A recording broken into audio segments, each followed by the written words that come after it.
in any of that, because it's the top 8 teams in the world who are doing battle here. The crowd are in, they are ready to get underway, and as we've done at the Olympics and as we are doing throughout at the Paralympics as well, we have the coup de bâton. And this is a gentleman who has been sitting alongside me in the commentary position. His name is Pablo Neumann. He's now a broadcaster, but he was a wheelchair rugby player for France, played at the Paralympics in 2012 and 2016. And he is going to stamp the stick on the floor 3 times, as they do in theatres here all around France, to say, ladies and gentlemen, take your seats, the entertainment is about to start. Pablo, take it away.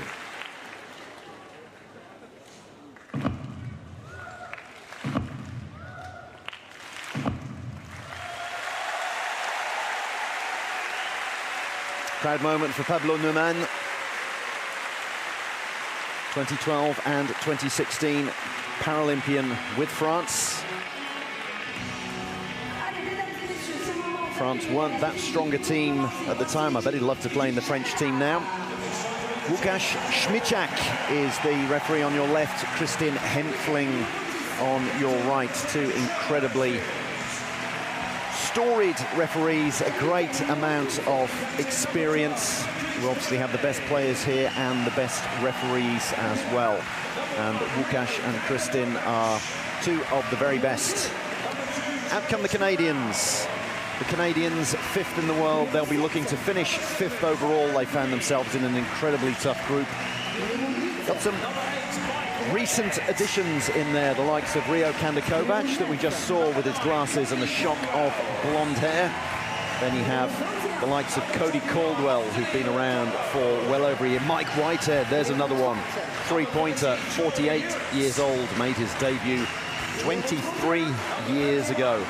You can see the number on the backs of the chairs as we give a welcome to Matt Deblee. The numbers on the backs of the chairs, I'm sure most of you know, but for those of you who don't, it's the classification. So this one's going to have a 3.5 on it. Zach Medell, he's the one with the highest amount of function, and then the one with the lowest amount of function is Eric Rodriguez, who comes out afterwards. There you can see the numbers after the names. You can add those up. You can have 4 players at any one time, and it can't add up to any more than 8. Patrick Coté, the coach.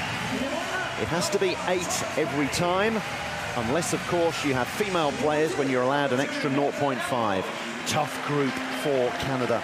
They found themselves up against Germany, whom they beat, and then Japan and USA, who made it through to the semis from their group. Denmark, that was a tough group as well. It's all tough groups here. Only the top 8 teams in the world. Now, Sofia Skobu comes out. Talking about classifications, she is a 0.5. But when she is on the court, that means Denmark can play 8.5. And they certainly will play 8.5 when they do that. Jesper Krua comes out. He's a mid-pointer. So you don't have just high pointers, 3.5, and low pointers, 0.5, as we greet one of their main high pointers, Sebastian Fredriksson.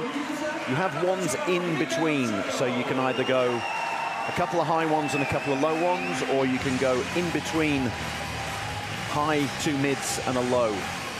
We'll get to all that as the match unfolds. You can make substitutions, bring them off and on, and coach Jason Regier is the man who is going to be charged with making those substitutions. A former US Paralympian. He got silver in 2016, gold in 2008. So he'll have played against the Canadians a heck of a lot. It'll be interesting to see how he matches up against players that he knows very well. Now, the national anthems.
de rester debout si vous le pouvez pour l'hymne national du Danemark.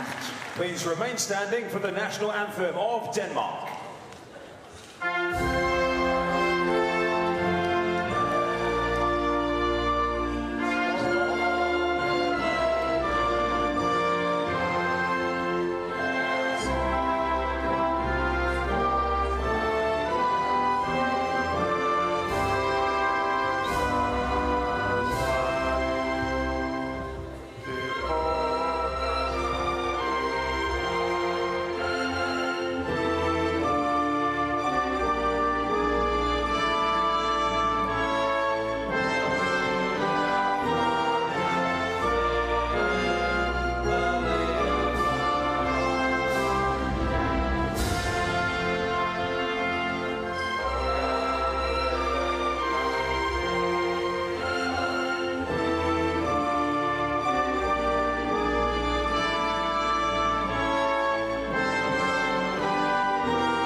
There is a beautiful land. It's the Danish national anthem, of course, O Canada. Or alternatively, Au Canada, because you can sing it in French, and that's what Patrick Coté, the coach, will have been doing, as well as Eric Rodriguez, Anthony Letourneau, the rest of them singing it in English.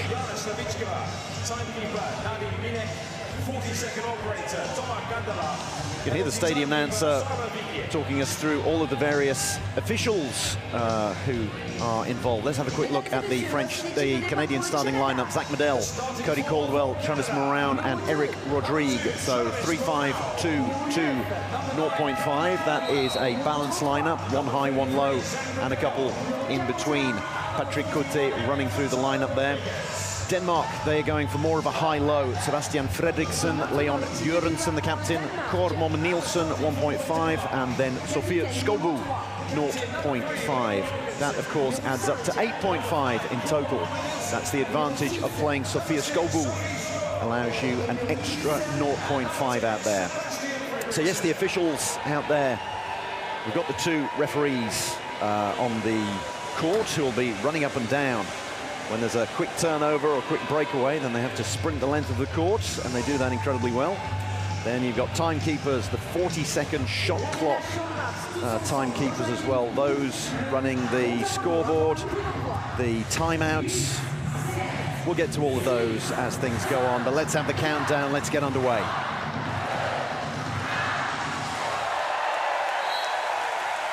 Opening tip, Medell wins it. Taps it down to Caldwell. Canada with the opening possession, and that means that the arrow that you can see on the scorer's table is pointing the other way. It means the next possession will go the way of the team attacking in that direction. That's Denmark. So most likely at the start of the second quarter, Denmark will have the ball, unless, of course, there is a held ball in between now and then, much like basketball. So we saw Zach Medell open the scoring for Canada. Sebastian Fredriksson replies for Denmark. These two teams don't play one another very often. Obviously, one's European, the other's North American, so they're not going to play in continental tournaments. Denmark don't tend to play in the Canada Cup, which is the big warm-up event for... it's played every year. It's, in fact, more than a warm-up event, but it ended up being a warm-up event for these Paralympics, and it was won by Japan, defeating Australia in the final, and that's one of the semi-finals we're going to see later in this session. So Denmark don't get to play in that, because they're not in the top 6 in the world. So these teams don't face off very often. They did play one another at the World Cup in Denmark, in the west of the country, in Vejle. That was held in October 2022, and they were in the same group, and Canada ended up winning that match. Canada finished 5th overall. Denmark finished 4th. They were 4th in their group. Had to play the winners of the other group in the quarterfinals, France, and caught them cold. Defeated them in the quarterfinals in front of their home crowd, 55-53. And that really was the arrival of Denmark on the world stage. Denmark then finished third in the Euros in 2023, held in Cardiff.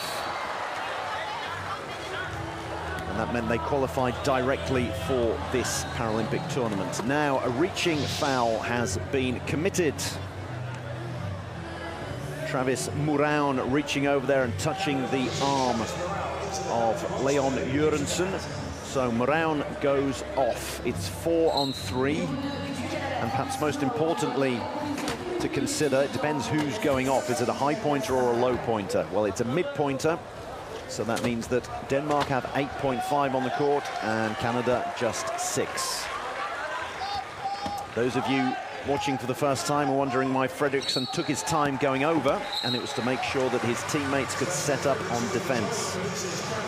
Like a number of sports, primarily basketball, as soon as you score, you're back on defense within a quarter of a second. Caldwell fires it forward to Medel.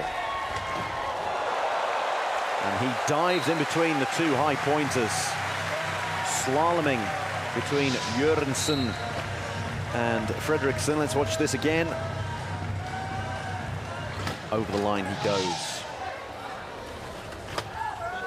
Fredriksson has to get it over the halfway line before the shot clock goes down to 28. He has to bounce it or pass it or score every 10 seconds. And he hands it off to Kåre Momme Nielsen. And it's 4 apiece.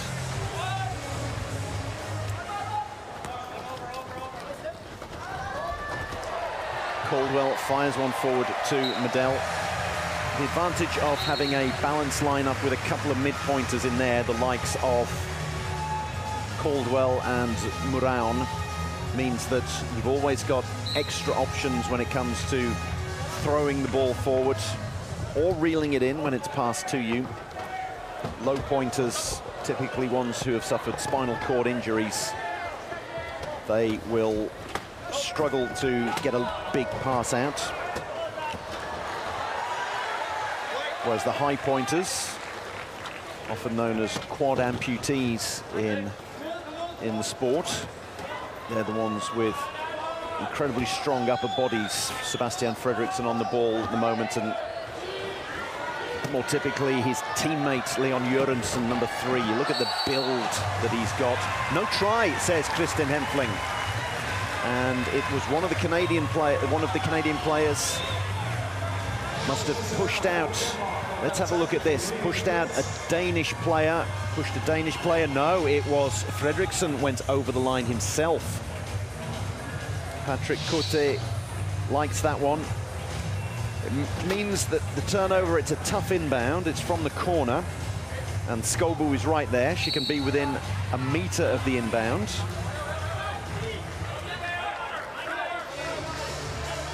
So a timeout has been called by Patrick Cote.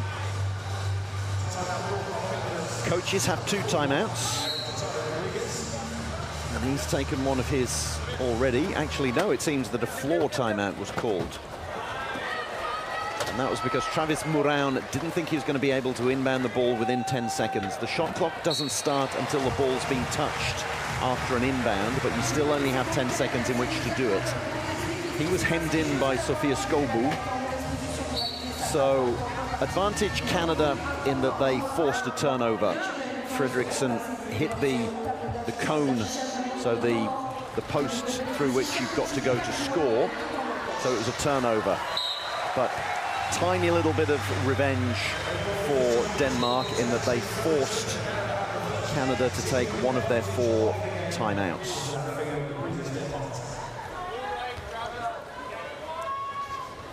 The Danes setting up just outside the key. Key defense, often known as the European defense. That's what a lot of European teams do. You can only have 3 in the key at any one time, so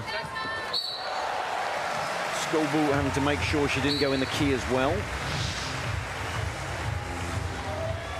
Defenders, you can only have 3 in the key. Attackers, you can only be in the key for 10 seconds. So there are times when defenders will try to trap an attacker in the key for 10 seconds, regardless of whether you have the ball or not. Now the inbound comes and you can see everyone trying to block everyone else. That's what happens in this sport. You try to, when you're defending, make sure that the inbounder's got no one to give it to. Everyone swarming around together like bees around a honeypot.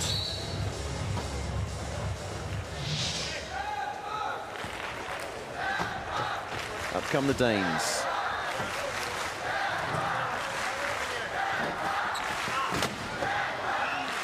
Jørgensen tries to barge a pathway through for Fredriksson, who's on the ball. Jørgensen's going to try to do it again for him. Can Skovbo help him? Yes, she can. And Fredriksson gets through.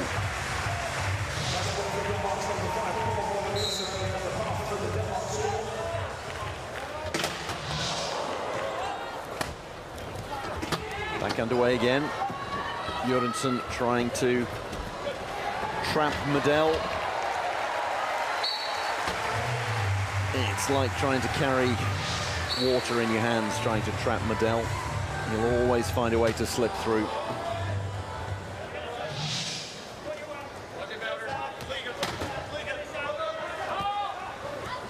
One high pointer to the other for Denmark. The advantage of the high-low lineup, Denmark playing 3-5-3, 1-5-0-5. And you've got a 3-5 and a 3, or 2 3-5s that a lot of teams have. You've always got one that can do a long throw or a long inbound, and one that can race onto the end of a speculative pass.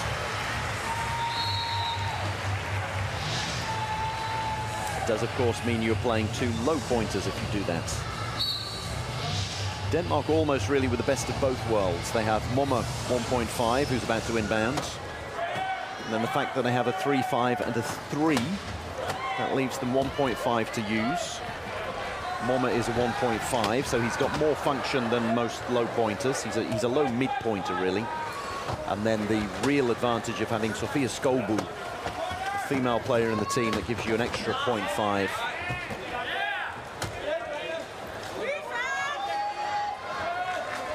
The best teams have female players in there and use them regularly.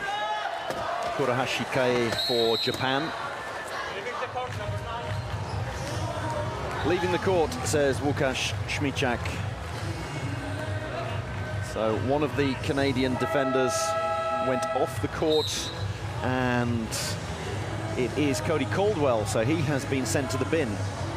The referees can either give a penalty try if the try about to be scored was a foregone conclusion, or they can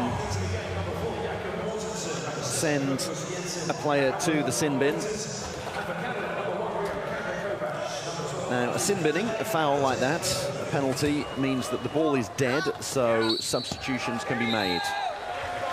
As long as you're in the substitutes box, ready to come on, and you can see Canadians in there right next to the table, they're ready to come on, but the Danes have done that already. They've brought on Mark Peters, a high pointer. Kåre Momma has stayed on. Kurt Busk, a low pointer, is on.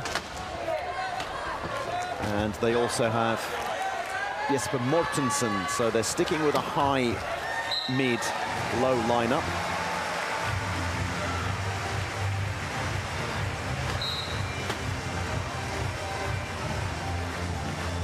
Interesting that Fredriksson has come off. He tends to stay on for absolutely everything and usually plays alongside Peters. When Peters and Jørgensen play at the same time, the two of them have got headbands, so you have to keep your wits about you. Canada still with their starting lineup. They've got to wait for another dead ball situation before they can make their substitutions. They're going to bring on Patrice Dagenet, Rio Kandakovac,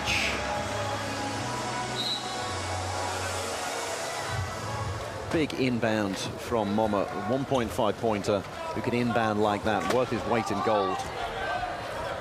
See boards being held up there by the Canadian staff.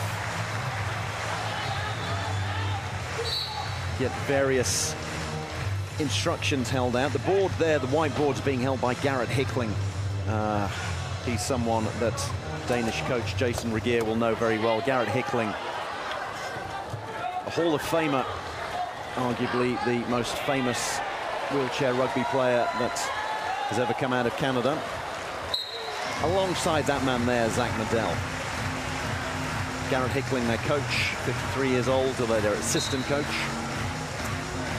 Now, no substitutions because no dead balls. We're into the last 2 minutes. So this is when the likes of Jason Regier, Patrick Cote, Garrett Hickling are going to be holding up boards, telling their players when they want them to score. Hickling's holding up a board saying 1.05. So score with 1 minute and 5 left on the clock. So that is why Caldwell's going left and right. Give it to Medell. He can take time off the clock. Why do you want to take time off the clock? The answer to that is you want to score the last possession. So if it goes Canada score, Denmark score, Canada score, Canada have got the last possession, and that's a 1-point advantage. And if you can do that at the end of every quarter, that's a 4-point advantage over the match. And rarely a match is won by more than 4 points at this level. Sundown upside down, and that's what Patrick Cote is telling them to do. So that's a set play to defend. Interesting to see how you defend the sundown upside down, and it's a turnover. All of the boards, the instructions, the set plays, the timeouts, the time stamps go out of the window if a pass goes loose. So a dead ball, that means the substitutes can come on. And that has indeed happened. Medell's never going off.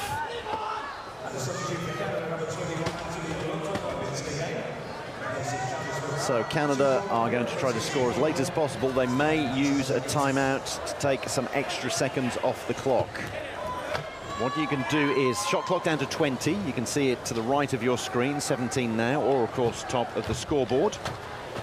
You can wait until the match clock says 15 and then call a timeout, and that will reset the shot clock to 15. That's exactly what they've done. Cody Caldwell was almost being pushed out of bounds. That would have been a turnover. But Canada have used a second timeout, so that resets the shot clock. The shot clock's disappeared, both on your scoreboard and in the stadium, because there's 14.6 seconds left in the match. Starts ticking down now. So the match clock is the shot clock. Canada looking to get the final score. Denmark looking to stop them. Can Caldwell... What has Łukasz Śmieciak said? 4 in the key.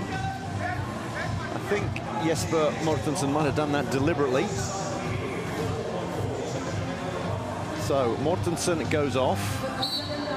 It's a corner inbound, and as soon as Medell touches it, 4 seconds to get through.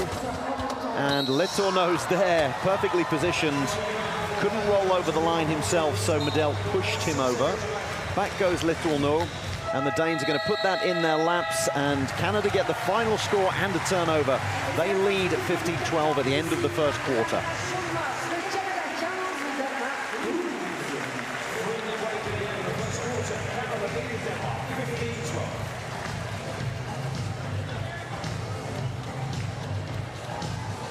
Canada doing everything right. They are 5th in the world, and this is the first of the playoff matches to see who finishes 5th, 6th, 7th and 8th, and they will be determined to finish 5th. They did everything right there. They scored, didn't commit any turnovers, forced one late on, used their timeouts wisely, got the last score. You can't ask for anything more there. There we go, 1 turnover against the Danes. A couple of fouls in there and penalties, but the main thing is there was the 1 turnover. Canada had the first possession, Canada had the last possession. Score first, score last. You're halfway towards winning the match.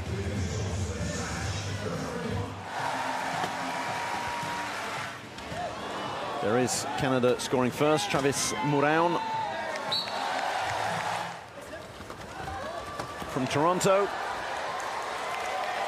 Zach Medell from the other side of the country. Kotox, he's from Alberta. plays all around the world, does Zach. Played in the UK, played, of course, in the United States. A lot of the Canadians travel over the border because there's such a thriving club scene in USA. And they'll happily cross the border and play for US teams. Zach's also been down and played for Queensland in the Australian National Championship.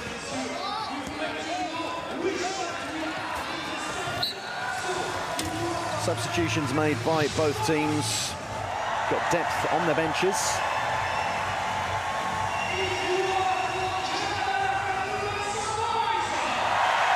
And some substitutions are going to be made ahead of the second quarter.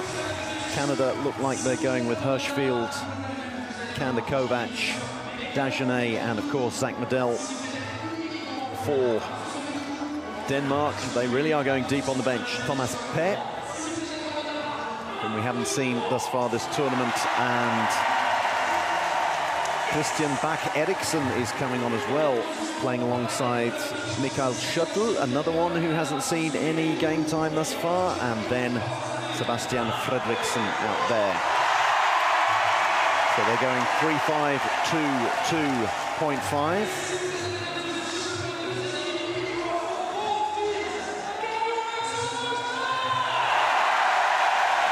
Stadium announcer getting the crowd well worked up. Christian Bach Eriksen gets us back underway. He used to feature a lot more and seems to have gone down the pecking order for the Danes. He was heavily involved when they finished 4th in the World Championship on home soil, as was Mikael Chateau. And those mid-pointers seem to have been usurped by Jesper Mortensen. So when Denmark aren't going high-low with Fredriksson and either Peters or Jørgensen, when they have a more balanced lineup, it tends to feature Jesper Mortensen now. Someone who's also come on in recent times, who wasn't at the World Cup, is Rio Kanda Kovac. And you can see him there, herring around.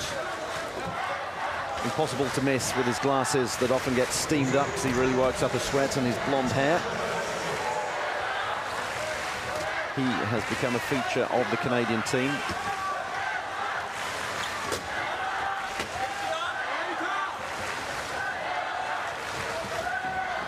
Bach Eriksen.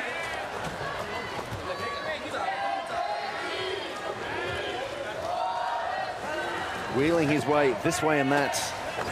Bounces the ball, and Medel picks it off him. Tried to get it over the top of Medel, which for Bach Eriksen, he's got a lot of arm strength, he's got good push and acceleration. But as you can see, he hasn't got a great deal of core strength or torso. So trying to get that up and over Medel was always going to be a big ask. He's a very quick and agile player, Bach Eriksen. But he's not the kind of person who has got the core strength of someone like Fredriksson here.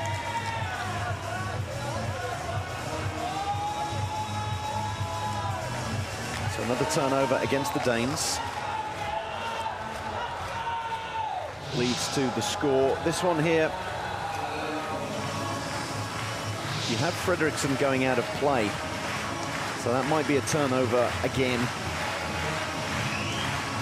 He took the timeout just before he left the field of play, which is the right thing to do. Otherwise, you lose the ball. The sidelines are known as the fifth defender. If you can push a player towards the sideline, then you can force a turnover. And there's Bach Eriksen. He's had a haircut since the World Cup. We've all had a haircut since the World Cup because it was 21 months ago, but he used to have an absolute huge mop of hair.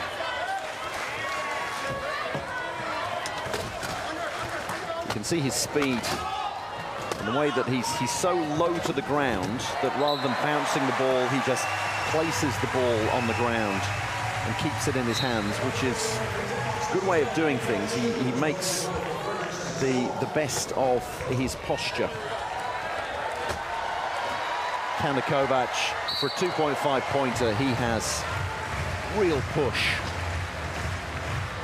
great acceleration.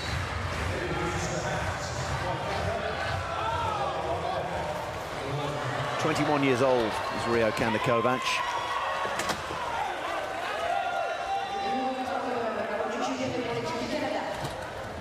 It's all going wrong for the Danes at the moment.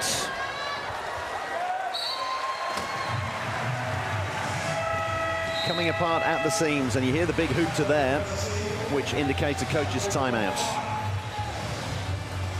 When you hear the klaxon, then you know that the coaches have decided that something's got to be done. And it also means that players can go into the substitutes box.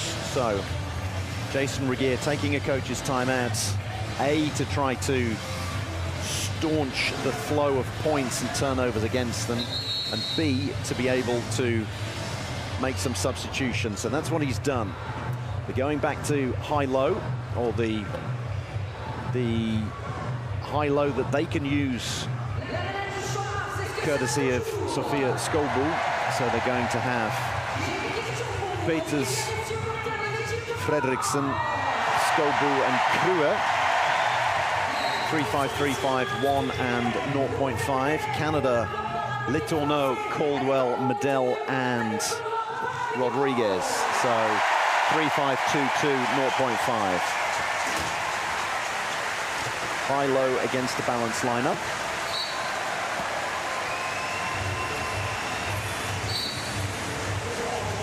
Fredriksson races through. Caldwell with the inbound. Give and go to Rodriguez. And Caldwell needs to get out of there, needs to get it over the halfway line. He's got a good inbound. Letourneau needs to get it over the halfway line. Gives it to Medel. That's always the get out of jail free card. Caldwell made it all the way up the other end of the court. Skolbu 0.5 on Medel, 3.5. But Letourneau is waiting in exactly the right spot. He took his glasses off the other day when he was in the mix zone being interviewed, Anthony Letourneau, and he was difficult to recognize. Not quite as difficult to recognize as Zach Medel when he's off court, wearing a cap or a hat, and down goes Peters.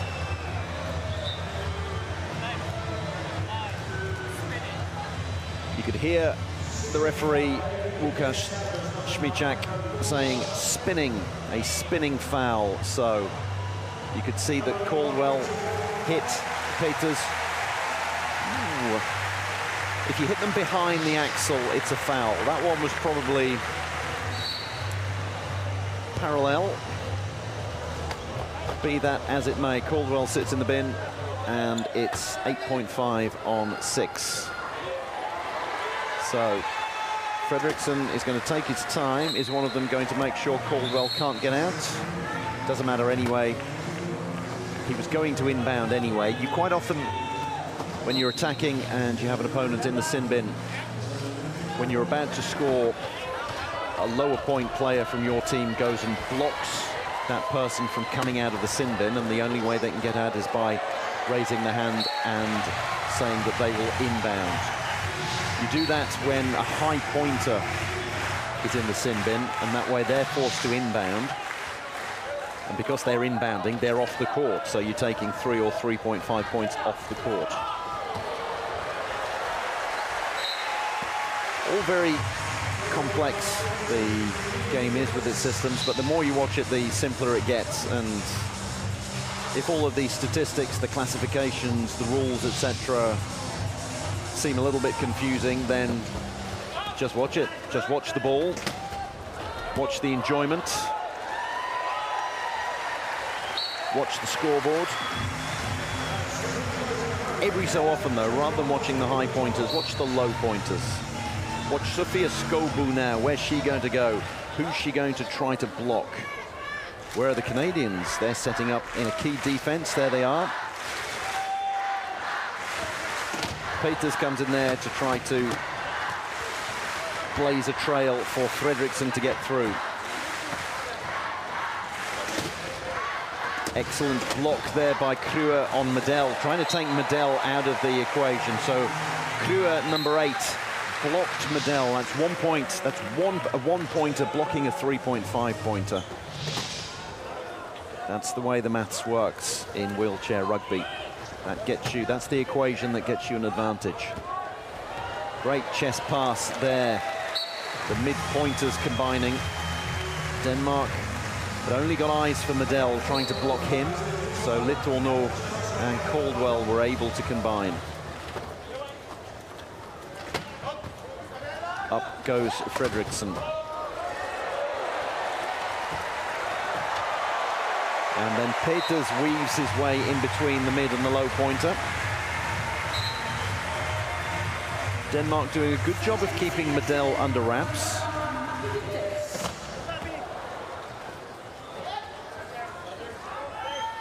It's a case of pick your poison, really. If you take Medel out of the game, A, it's very difficult because he'll just come back into the game, and B, you're leaving Letourneau and Caldwell off the leash.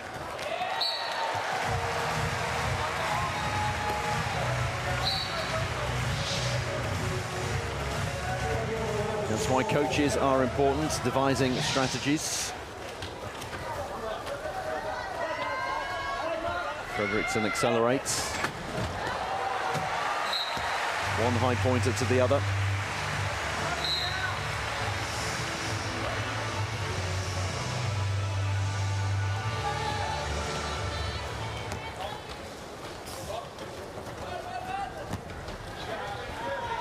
The mid-pointers seeing a lot of the ball for Canada.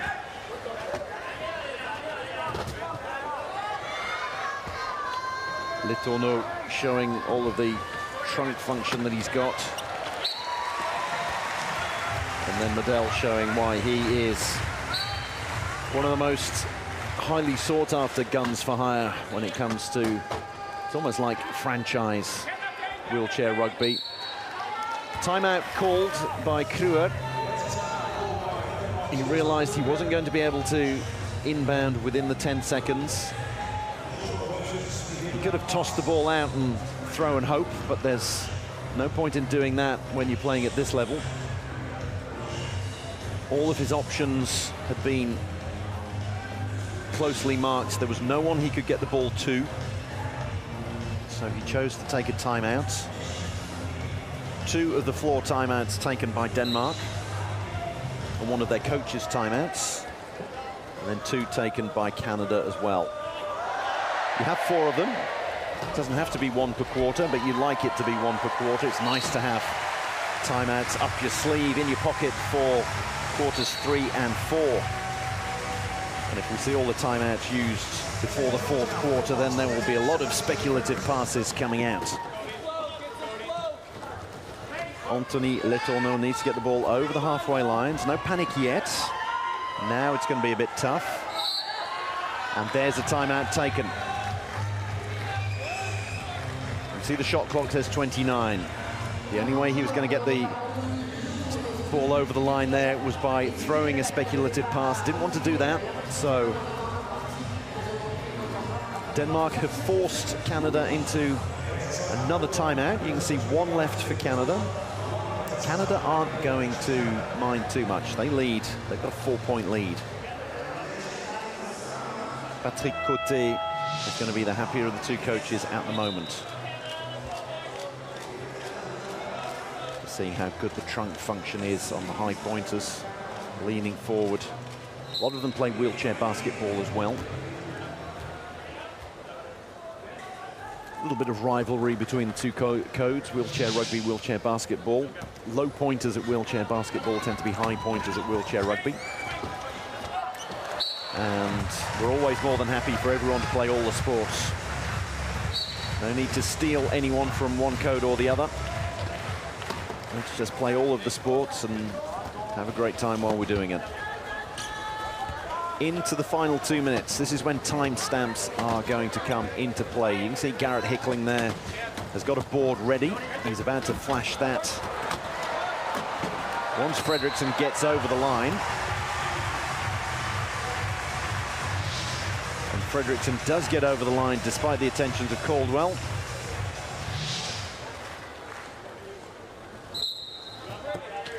Inbound from Letourneau is going to give it to Rodriguez for a quick give and go.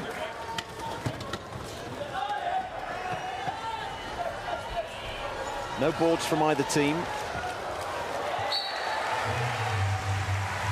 timestamps or set plays going to start coming soon.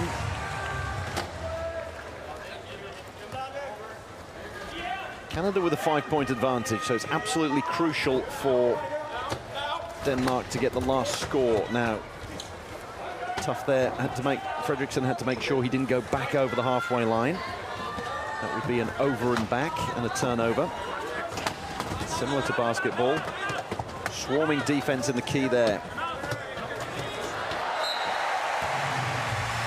And that was great play by Kormomme to Kormomme. You're going to see him just there blocking Rodriguez to make sure that there was a pathway through for Fredriksson.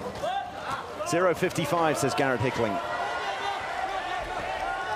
So Zach's going to get there, take his time. Of course, the main thing is actually scoring. So Denmark trying to make it awkward for them. Letourneau goes over the line backwards, as he likes to do. Moonwalk. Sundowns, what they're calling again. That's the set play that Patrick Cote says. So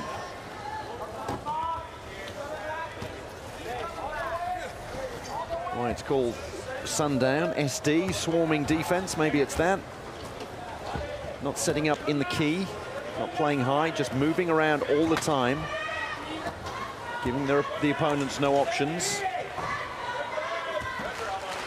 Denmark have 2 timeouts left from the floor, so maybe Fredriksson's going to wait until the match clock says 15. Call a timeout. It's not going anywhere here, so here comes the timeout. 14.3 left on the match clock, so the shot clock is more than that, so it disappears. The match clock is the shot clock.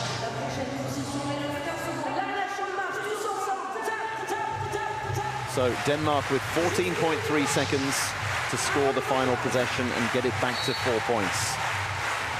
Once it's touched, the clock starts, 14 seconds. Can Fredriksson get over? He's got it to Peters. Peters can't reel it in. Jørgensen, sorry. Told you earlier that it's difficult to tell the two headbanders apart, and it's Jørgensen, and he drops that one. Peters it was who dropped one in the match against France when they only lost by 2 points. Medel now with just 4 seconds. Can he get over the line? If anyone can, Zach can. He gets it perfectly to Cody Caldwell with 0.3 seconds to go. Caldwell in the right place at the right time. Medel would not have got there in time. The buzzer goes, and it's a turnover and a breakaway try. Canada had their score by 2 points and lead 29-23 at the big break.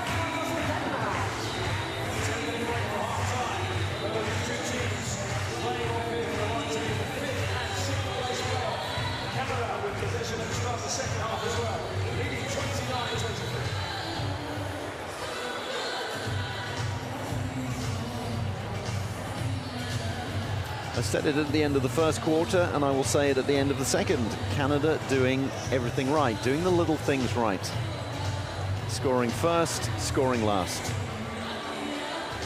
It's an incredibly complex game on the one hand, with all of the rules, the classifications, the numbers, the statistics. Is wheelchair rugby, but it's incredibly simple. Score first, score last. And the in-between parts will take care of themselves, and that's what Canada are doing. The Danes still enjoying themselves. They love wheelchair rugby. They love parasport in Denmark. It's a huge part of the sporting scene, all parasport in Denmark, and they've had European and World Championships in Odense, in Vejle. Canada, strength and depth. Zach Medel, Rio Kandakovac. Haven't seen any of Mike Whitehead, the high pointer, the three-pointer who could come out. Matt Deblee as well. Denmark forced to try to change their lineups. They got off to a poor start in the second quarter, and their pockets picked a couple of times, and then got back into a rhythm. So out came the likes of Anthony Letourneau, combined so well with Zach Medel. And then in the last minute or so, things went a little bit awry for the Danes. Turnover at the end, wasted timeouts, and then a really quick score for Canada. So 2 turnovers committed by the Danes, a couple of steals for Canada, that makes 4 points. And then keep making sure you get the last score of every quarter. That's another 2, and that's the difference. Canada lead it 29-23 at the halftime break.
Et c'est maintenant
ready to get back underway for the second half.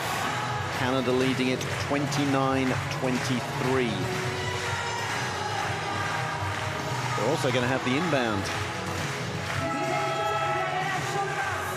Canada with Medel, Mouraun, Caldwell and Rodriguez. 3-5, 2-2.5. Denmark going Fredriksen, Peters, Pair and Busk. So that is very much a high-low for Denmark. 2 3-5s and 2 0.5s. As high-low as Denmark can possibly go. Medel versus Busk. Always going to be a big ask. Travis Mouraun it is who goes over. Kurt Busk, 57 years old. Needs to get somebody whom he can inbound to, and he gives it to Fredriksen. Fredriksen to Peters, so the two high pointers combining, and the ball's going to be fired forward. There we have it. That's the advantage of having the high-low lineup. One of them can always throw it, the other one can always latch onto it.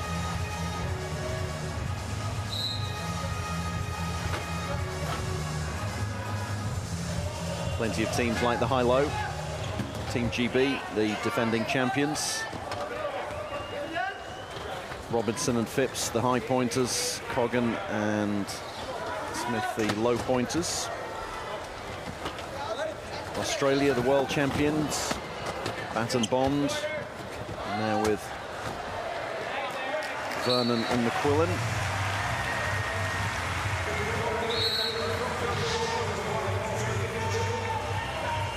Japan have a lot of three-pointers. They tend to play 3-3-1-1. They are looking at Hashimoto a lot more, the 3.5-pointer. The French also like the 3-3-1-1 or 3-3-1.5.5. Obviously, when you've got 1.5 Cedric Nankin, then you want to play him as much as you can. Peters barges his way through. Denmark at least taking care of business at the start of this third quarter. No turnovers. The 6-point deficit is as much as you ever comfortably want to have against you. And obviously, every time that Canada goes over, it becomes 7 points. So Denmark struggling just to keep pace as Thomas Pett tries to get Mouraun out of the way. Medel's around there. Oh, that was close there. Busk only has 10 seconds in which to hand it over. And Peters ends up bobbling that one. And you don't do that when Medel's around. It's like a shark or a croc, waiting, lurking. And the second something hits the water, or in this case, the court, in he goes. It's an 8-point game now. That was a penalty try.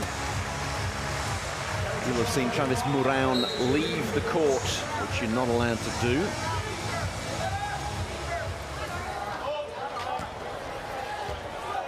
Caldwell latches onto the end of this one, and he takes his time to give his teammates all the opportunity they need to set up.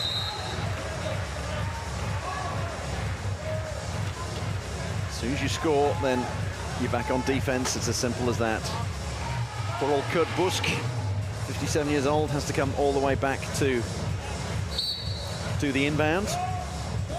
Part of the Frederiksberg Falcons, along with Leon Jørgensen, Thomas Pett, who's out there as well, Christian Bak-Eriksen, Mark Peters, and Sebastian Fredriksen.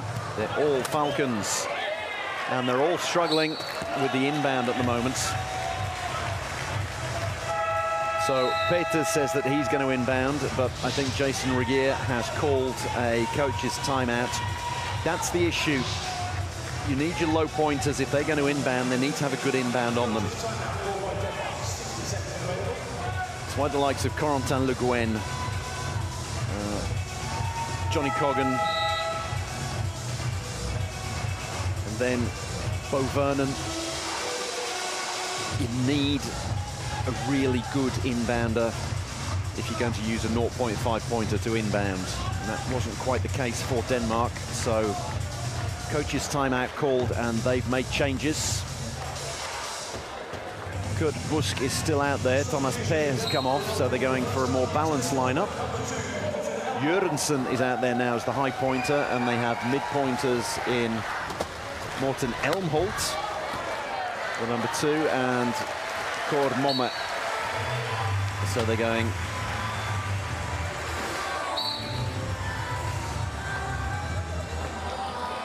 three to 1.5. Canada made changes as well. Rio Kandakovac is back out. Trevor Hirschfield is there as well, and Patrice Dagenet. 3-5-2-5-1-1 is how Canada are going.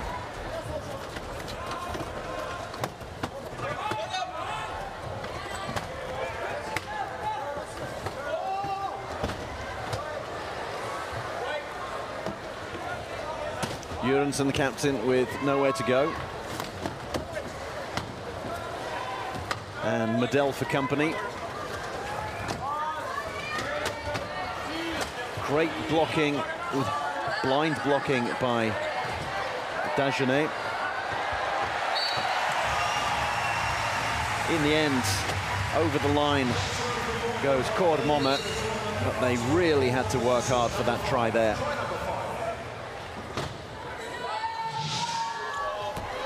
And then, of course, Canada just goes straight down the other end and get it back to an 8-point game within a matter of seconds.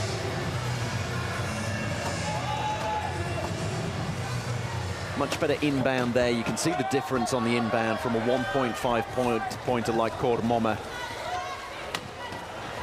compared with Kurt Busk or Thomas Peer.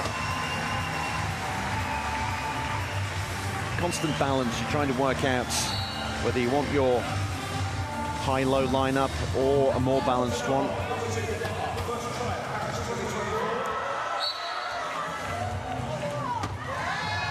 And there we go, it's a turnover for Denmark. Kristin Hempfling saying that it came last off a Canadian player, Kandakovac. So, the lead had stretched out to 8, but now Denmark can get it back to 7.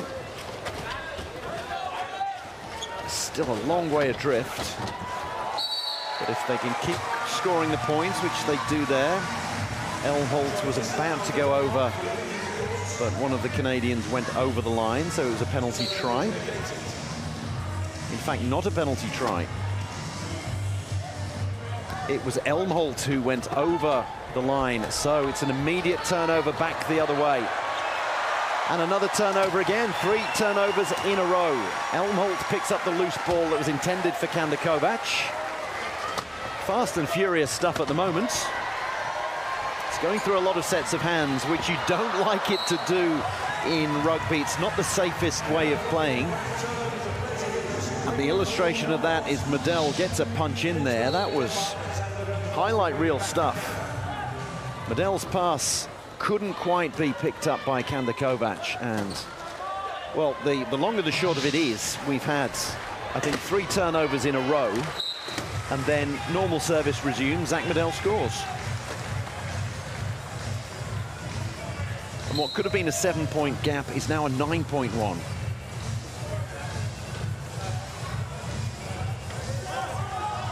Momme with a great inbound.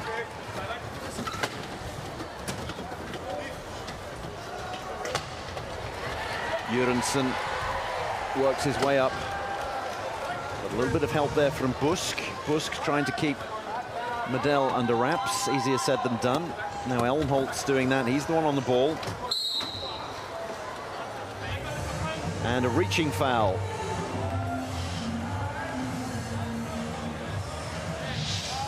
Trevor Hirschfield is the sinner. Milked a little bit there by Morten Elmholt. So 4 on 3, 8 on 7 in terms of points. So Canada will fancy themselves to try to defend this. It's good practice for them defending 8 on 7. And of course, as soon as I say that, over goes Leon Jørgensen.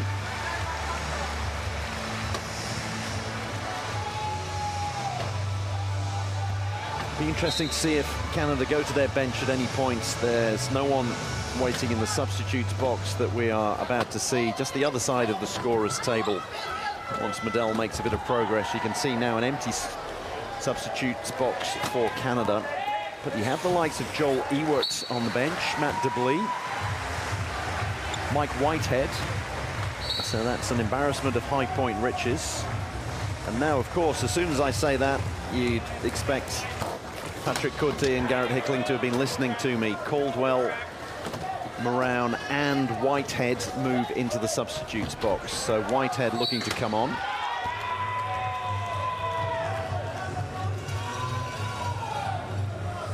And they need a dead ball to do it, and a dead ball is exactly what we've got right now. Timeout called.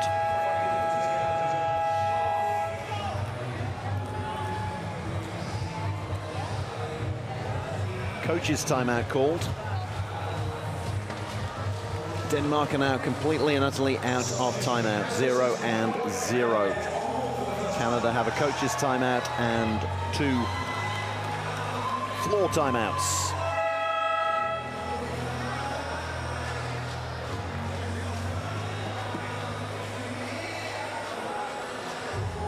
Medel, off he goes. Not often that you see him off court, but 9 points clear with 1/4 minutes to go. He can have a breather. So on has come Mike Whitehead. He's going to be the high pointer up there.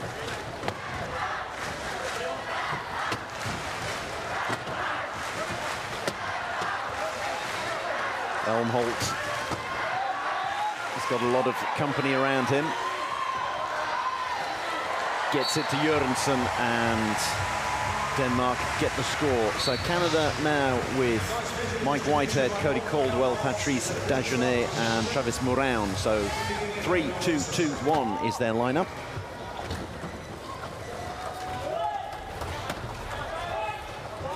Three-pointers are an incredibly... Oh, now.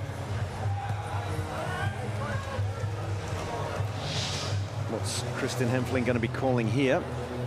Is it a timeout? I think because it's because you have to start again, because I think Whitehead's chair was stuck on one of his opponents. So it's merely a restart, an inbound from the side.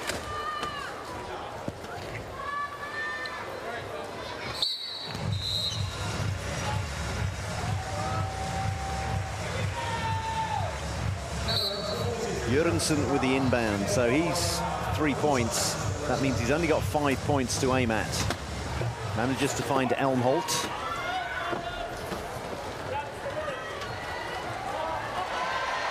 .5 of the way the Danes are playing. You can see the speed, the push of Morten Elmholt.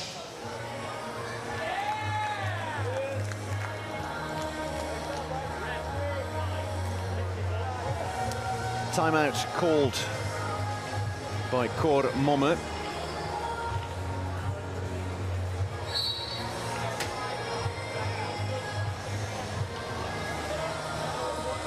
And as I was saying earlier, no timeouts remaining.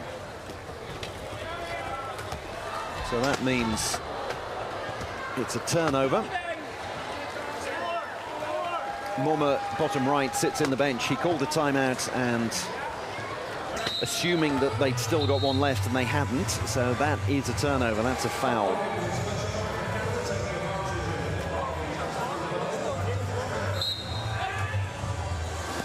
No messing around this time. Quick inbound to Jørgensen. Canada 9 points clear as we enter the last 2 minutes of this quarter.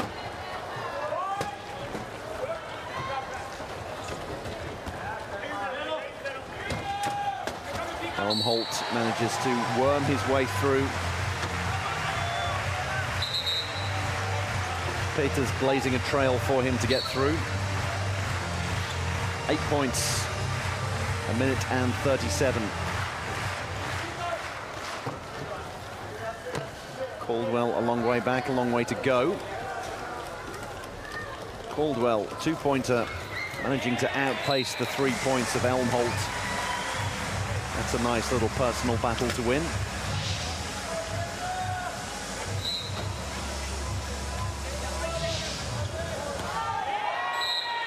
Momma is struggling with his inbounds at the moment. And Denmark have been struggling with inbounds for the entire quarter. To begin with, it was Busk, the 0.5 pointer. They brought on Momma, gave him the inbounds, and that's one where he didn't have time and called a timeout that he didn't have. That one that's gone adrift, so it's a turnover.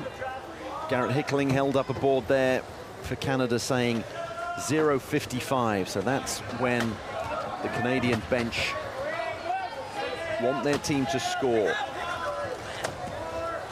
Denmark are going to try to stop them from doing that. And over goes Mouraun, more or less on the 55 mark.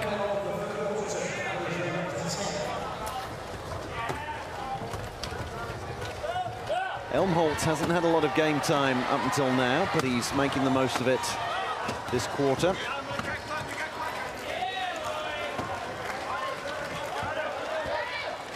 Out comes Mouraun to meet him.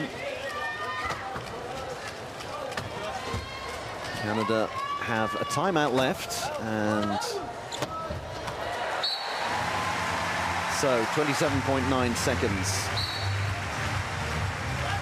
Canada are merely going to try to wind down the clock. They're giving it to their high pointer, Mike Whitehead. So he's going to make his way all the way up the court.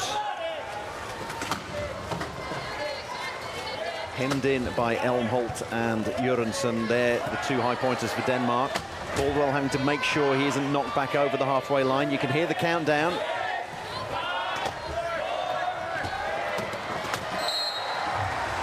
Great pass by Whitehead. An even better gather by Mouraun, and the Danes are just going to put it in their lap. Once again, Canada get the last score of the quarter, and they've stretched their lead to 10, 44-34 at the final break.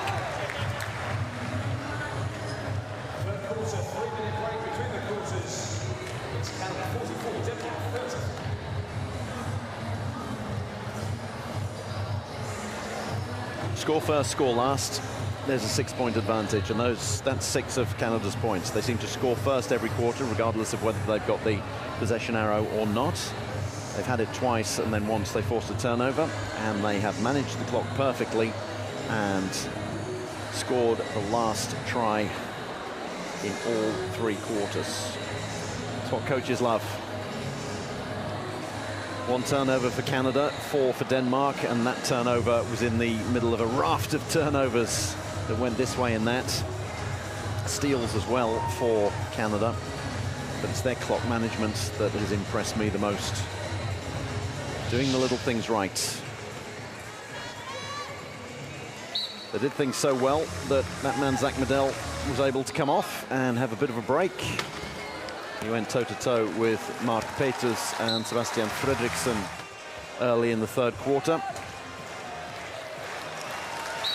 Working well with his 2 pointers, Caldwell and Mouraun.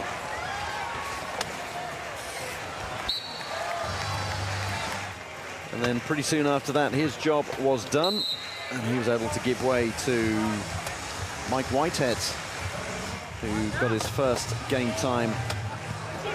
You see another one of the turnovers. Medell lurking. He picked up a couple and caused a couple of those turnovers in the 3rd quarter. And then Canada going deeper in their bench later on. And they find themselves 10 points clear. It'll be interesting to see who comes out for the 4th quarter for both teams. Looks like Thomas Pett is coming back out, Mikael Chateau, Morten Elmholt, and Jesper Mortensen for the Danes. So that is a 3-3-1-5.5 lineup for them. And then for Canada, it is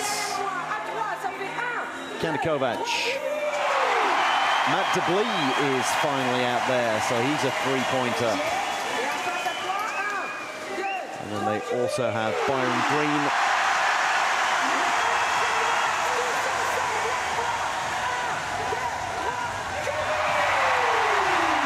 The stadium announcer gets everybody absolutely up and running. It's packed here.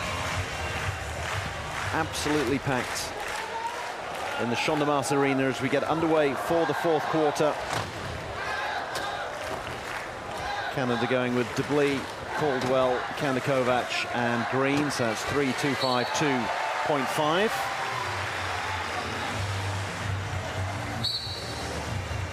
Denmark actually get the first score of the fourth quarter. So little battles, little victories for them. Kandakovac going this way and that. Had Matt Deblis with him, but Deblis not needed. He's an incredibly strong player for 2.5 is Kandakovac. Classification is an ongoing thing, so who knows, at some point he might be classified up to a three-pointer. You have officials who watch all of the matches at major tournaments and evaluate whether the classifications are correct or whether they've evolved, whether players have gained a little bit more function or lost a little, to make sure that the sport is always a fair one.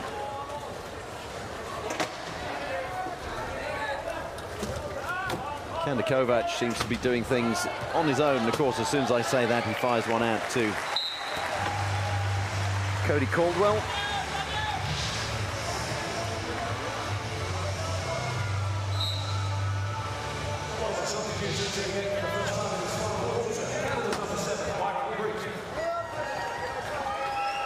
Elmholt looks to go coast to coast. Can Deblis get there in time? No, he can't.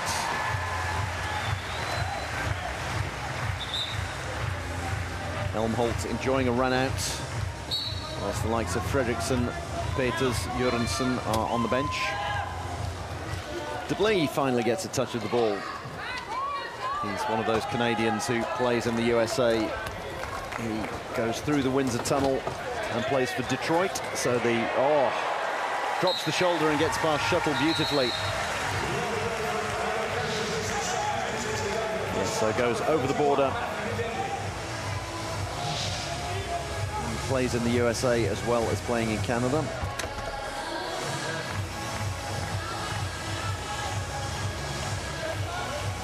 When you come from a big country, be it Australia or Canada, USA, you do have a lot of travel to do to train with your teammates. So Deblis will train with Detroit, drive back, go and play for Detroit, drive back as well.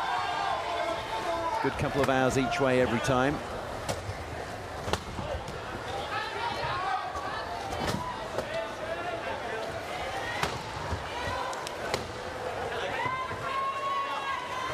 Great defense from Canada.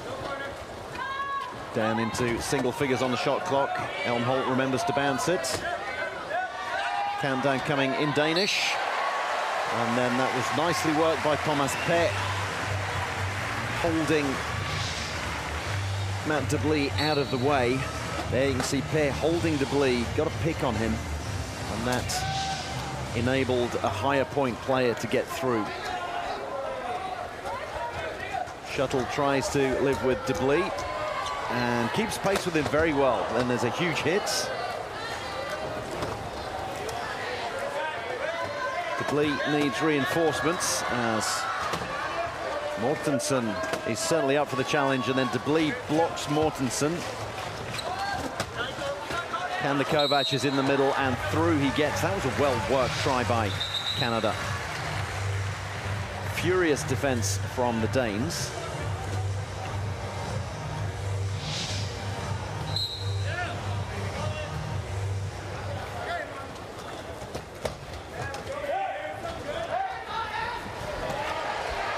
Elmholt fires that one out to Mortensen.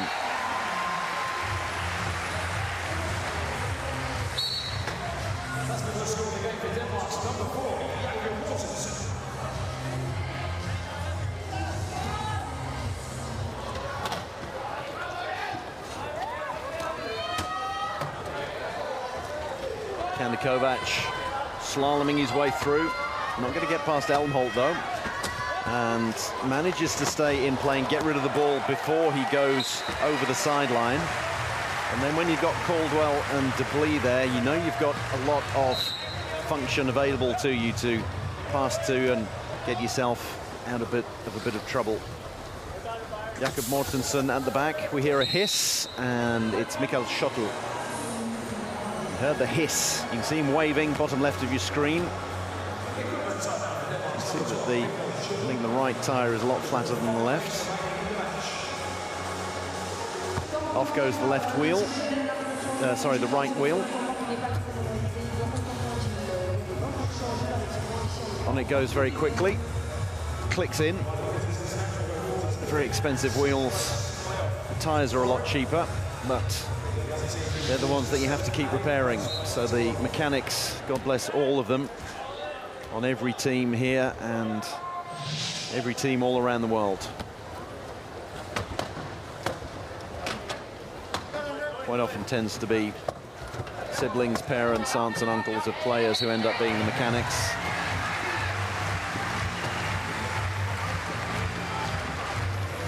They all do sterling work, as do the referees. And we have an incredibly high standard of referees. We've got all of the very best referees here. Kristin Hempfling and Łukasz Śmieciak being just two of them. Deblis does all of the hard work, hands it over to Kovac, and then over the line was Michael Chateau. And it's been decided that it wasn't definitely going to be a try. So instead of a point for Canada, it's Chateau who sits it out in the bin.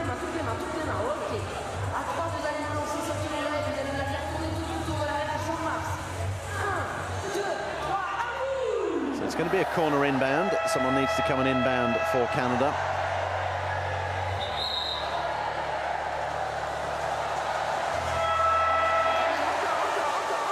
You can hear the klaxon going for coaches' timeouts.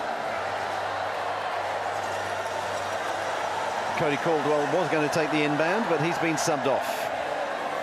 He's been replaced by Trevor Hirschfield for the inbound. Zach Medell is back on. Joel Ewert gets some playing time, and Patrice Dagenet is out there as well. Jesper Kruger, Kristen Bak Eriksen, and Leon Jørgensen are out for Denmark. And then Michael Chateau, he couldn't be subbed off because he was in the sin bin. Out he comes. And he was put in a trap by one of the Canadians, so he puts his hand up and says, I will inbound. Stadium announcer has got the crowd up and on their feet. You see a Mexican wave going around this wonderful Champ de Mars arena. Purpose-built for the Olympics and the Paralympics. And to host various exhibitions while the Champ de Mars was unavailable from 2021 to 2024.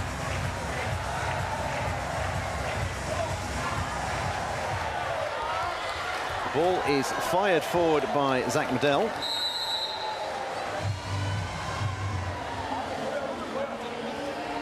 And it goes out of play. So the clock doesn't start because it wasn't touched after the inbound. It's a turnover, and the inbound then comes from the corner nearest to the goal from behind which he was inbounded. So it's an awkward little corner inbound. So things getting a little bit loose from the Canadians here. We had the turnover to begin with, and then, right, actually, it was actually one of the Danes that went out of play, so loose from both teams. And so the turnover by Canada is immediately repaired. Now, it's twice that Medell has committed a turnover and immediately redressed the balance and got a turnover before a point could be scored from it. 10 points the difference into the final 4 minutes, the last half of this last quarter. Over goes Jørgensen.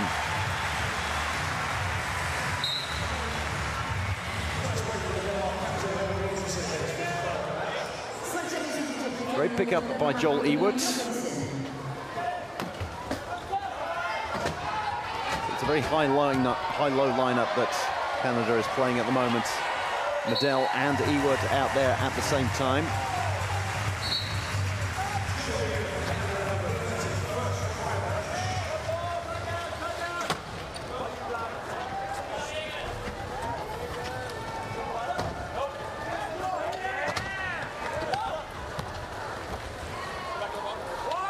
Back Eriksson.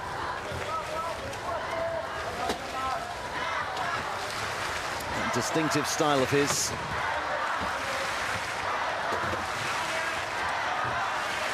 Weaving this way and that, as is his skill, and pops it over the top to Jørgensen.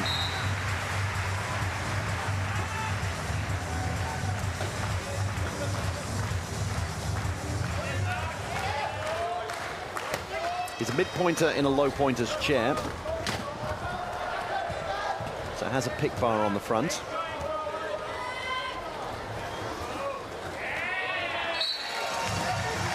Ewart's 2.5, he's in a high pointer's chair.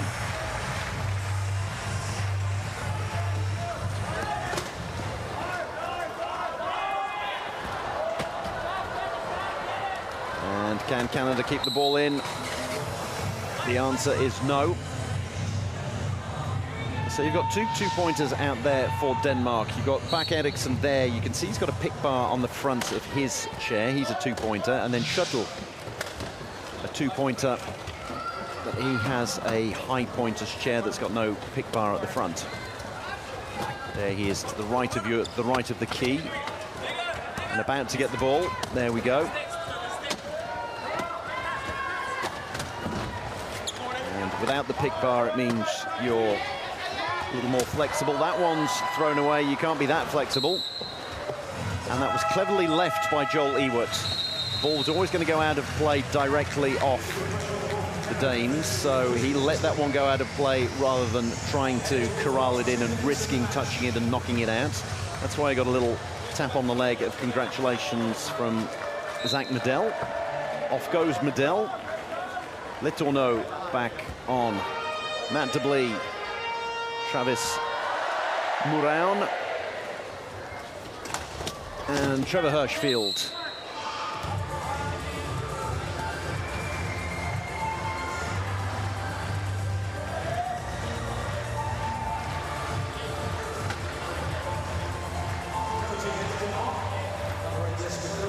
Into the last 2 minutes, literally 2 minutes to go. Mouraun with the inbound to Deblee. Letourneau goes over backwards. He loves a backward stride, as Anthony Letourneau.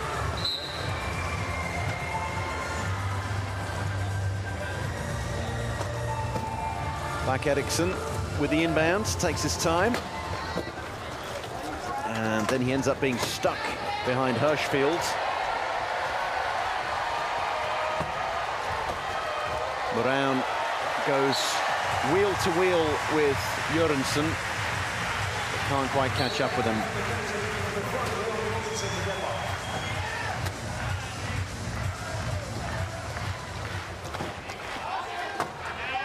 Deblee's a long way back. They've got one timeout left, and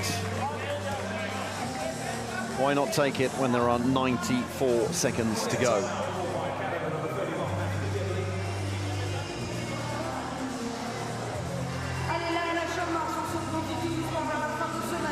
Deblee doing the right thing, taking the final timeout for the Canadians. Even if you're 10 points clear, then you keep on doing the little things right. Keep on making sure that you're keeping the standards high. 4 in the key, says Łukasz Smichak, and Christian Bak Eriksson not happy with the call. That's the disadvantage of having a pick bar that extends. Obviously, it's the casters that count, but Christian Bak Eriksson Well, it's actually Jesper Kruger who is counted as the fourth. So Kruger it was who went into the sin bin. And an easy try for Canada, 55-44. Chateau with nowhere to go, got three around him. No timeouts, so Kruger comes in and helps him out. Great work there by Jesper Kruger. Jørgensen now outpaces Letourneau. I think the crowd have decided to get behind the underdog here and cheer on every Danish try.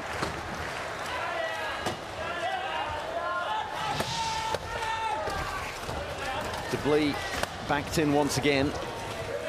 Moran with good hands. Letourneau with a bounce. Can't be knocked over the halfway line, remember. Doesn't matter now that he's gone over the halfway line because he wasn't in possession of the ball. And then Moran gets possession, gets over with 37.9 seconds to go. Denmark at least going to have the satisfaction of the last try. Canada going to force another turnover. Denmark need to get the ball over the halfway line. Again, Kruger coming up with a good block. Couldn't quite pull it off this time. Jørgensen has a quick look at the clock. Takes his time.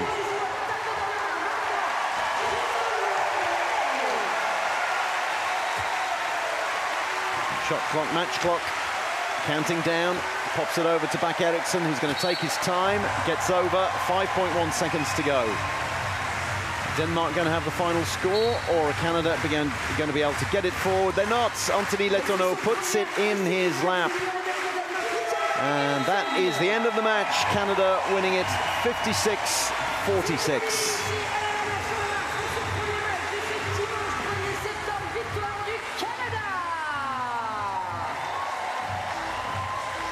Bak Eriksen with the final score of the game for Denmark.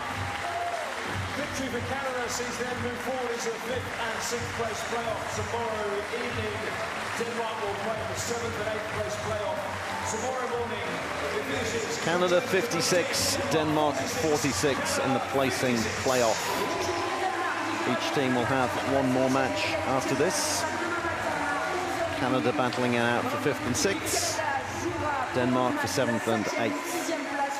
Canada ranked 5th in the world as Jason Regier gives everyone a fist bump. Regier and Hickling fist bumping there. They'll have crossed swords many a time on court, and now they're off court as coaches. Excellent display by Canada. They're 5th in the world and looking to finish 5th here. And plenty of Canadians who've made the trip across the Atlantic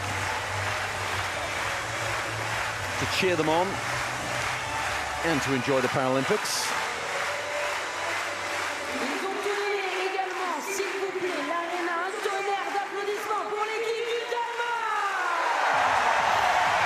Big applause in the stadium for Denmark. Qualified by dint of finishing 3rd in the European Championship, so they didn't have to go via an extra qualification tournament, which Canada did. But Canada qualified from that tournament, made it here, couldn't get out of the group stage, but they are looking to finish 5th overall.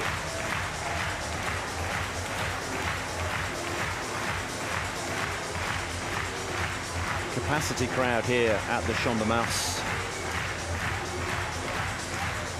Not a seat to be had in the stadium anywhere. So much so that youngsters in his parents' arms. Standing room only.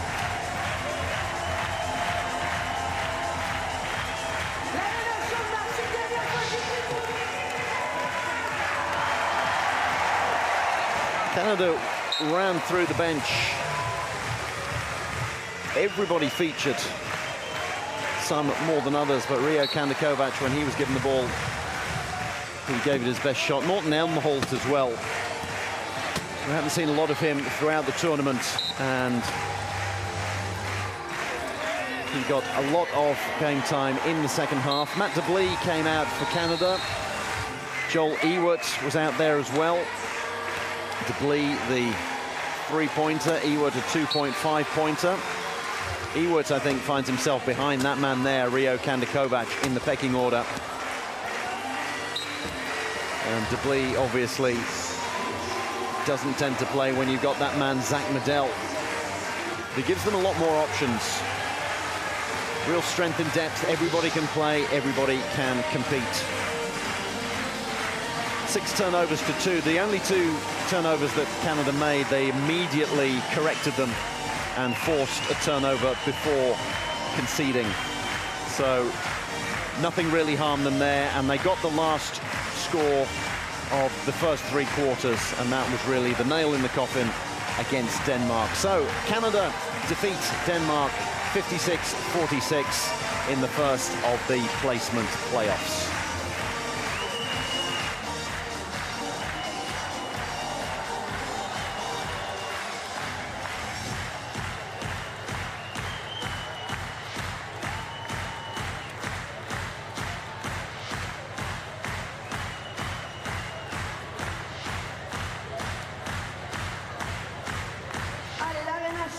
S'il vous plaît, gardez un peu d'énergie, puisque dans quelques instants, c'est la toute première demi-finale de cette compétition de rugby fauteuil. Congratulations then to Canada through to the 5th and 6th place playoff tomorrow at 5:30 in the evening. Denmark in the 7th and 8th place playoff at 11:30 tomorrow morning.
Et mesdames et messieurs, en attendant la suite et la première demi-finale de ce tournoi paralympique, vous le voyez, on est à l'écran avec des supportrices et des supporters de l'Australie.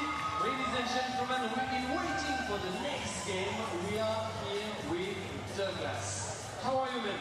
I'm good, I'm pumped and ready for some action. It seems you are the father of one player from Australia, which... I'm Riley Banks' father, number 3 for Australia. Where do you come from in Australia? I live in Sydney, and today is Father's Day in Australia.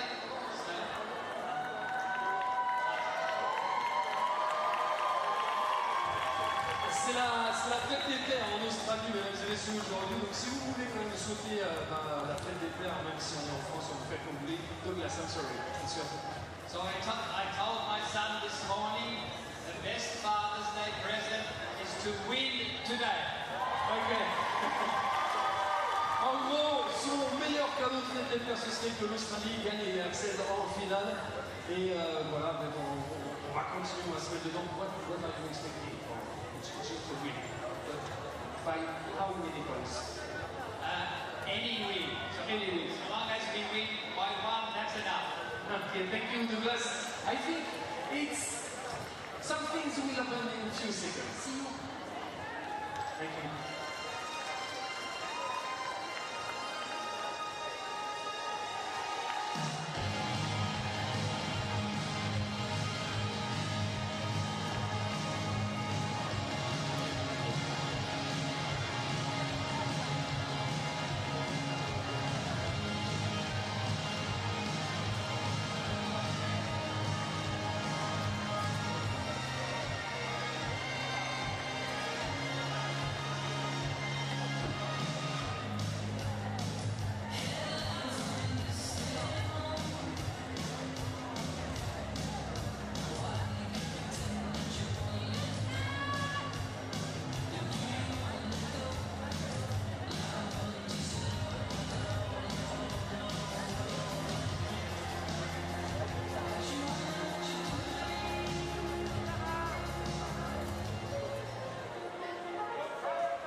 Allez, l'Arena Champ de Mars, tous ensemble, s'il vous plaît. Tap, tap, tap. Merci d'accueillir l'équipe du Japon. Please welcome into the arena for their warm-up, Japan!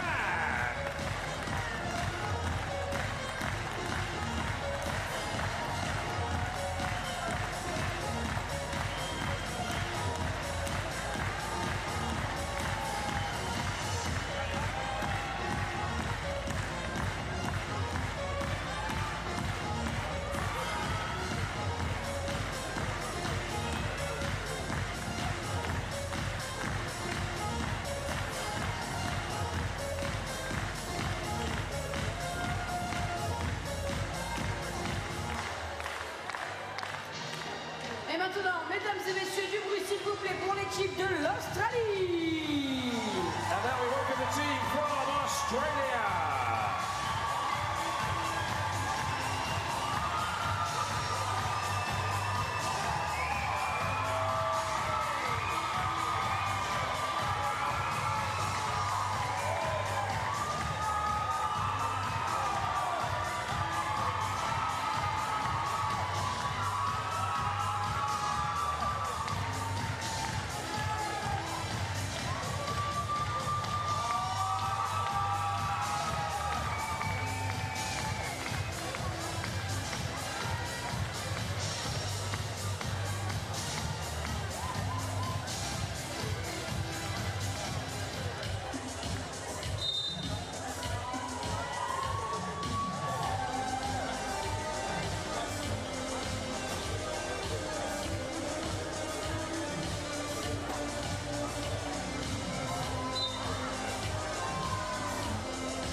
sur le terrain se présentent deux équipes, le Japon et l'Australie. L'équipe du Japon coachée par Kotaro. C'est simple, dans cette compétition, 3 sur 3, 3 victoires lors des 3 premières journées.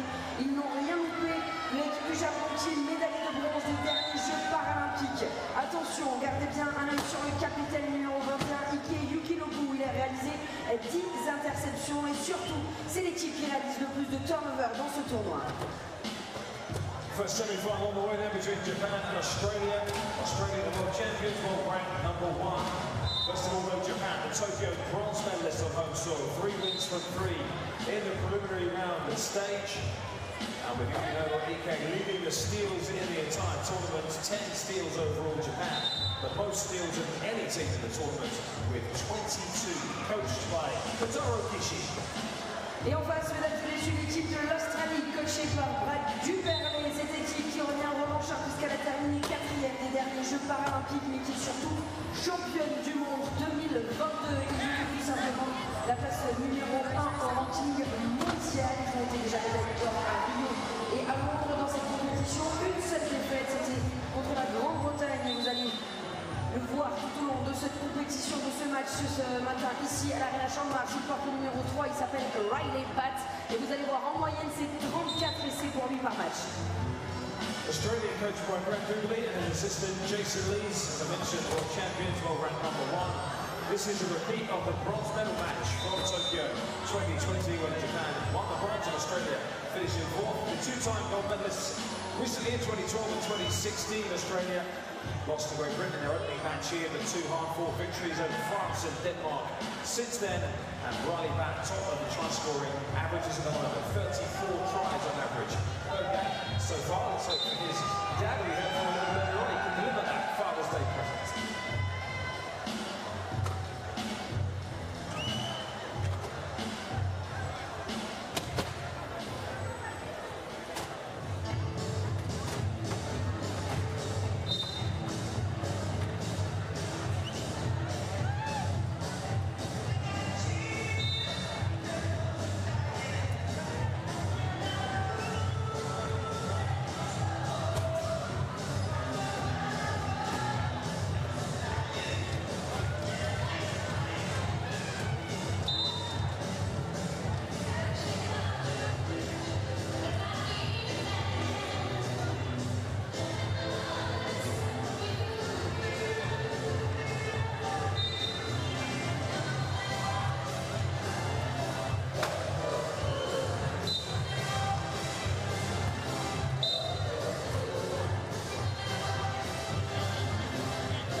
Vous étiez là avec nous pour ce premier match de cette session de rugby fauteuil. Bon, donc c'est dimanche, on vous pardonne. Peut-être que vous êtes arrivé un petit peu en retard. On va tout vous expliquer. Si vous n'avez pas tout compris aux règles du rugby fauteuil, ça va arriver tout simplement sur l'écran géant là-haut. C'est tout à commence.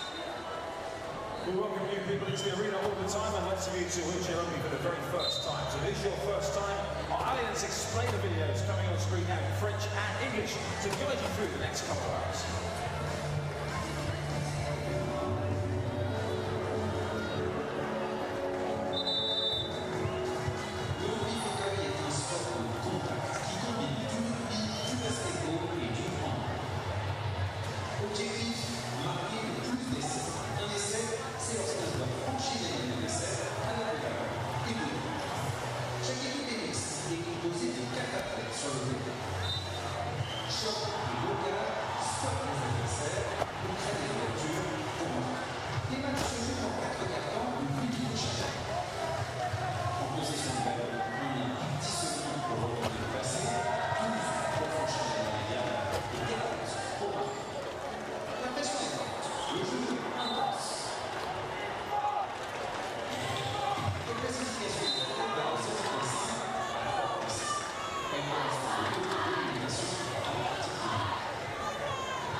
Ok, voilà. Ça, on aime ça. Ouais.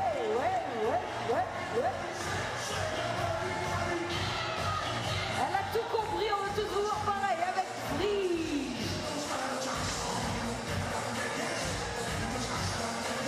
Allez, ça danse. Ça tape dans les mains, ça saute.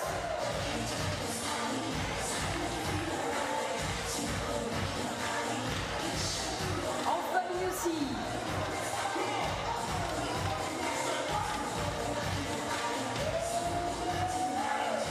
Ok, mais on a les reines de la Corée aujourd'hui, hein. Allez là. En famille, en plus, on adore. Eh, monsieur, c'est pas mal aussi, hein. Ok, vous êtes complètement chaud, là. Elle est complètement invitée, c'est ça qu'on veut.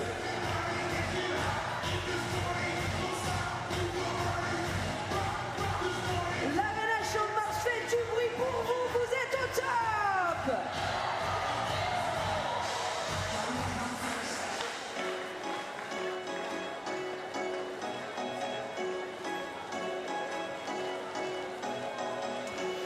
Welcome to the Champ de Mars Arena in the 7th arrondissement of France's capital city, Paris, where it is the Paralympic Games 2024.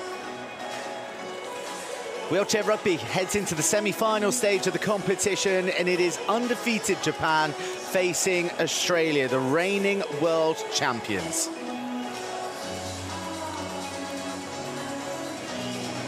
A North American flavour to the officiating today with Joseph Bongiovanni and Pierre-Alexandre Briere of USA and Canada at the refereeing helm.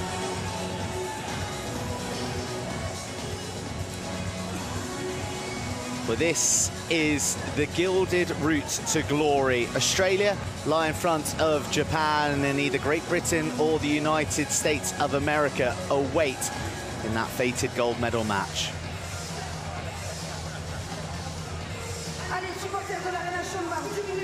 But the crowds for each and every session have been vibrant, they have been colourful, they have been noisy, and there are plenty here supporting Japan, who are led out by their captain, Ike Yukinobu.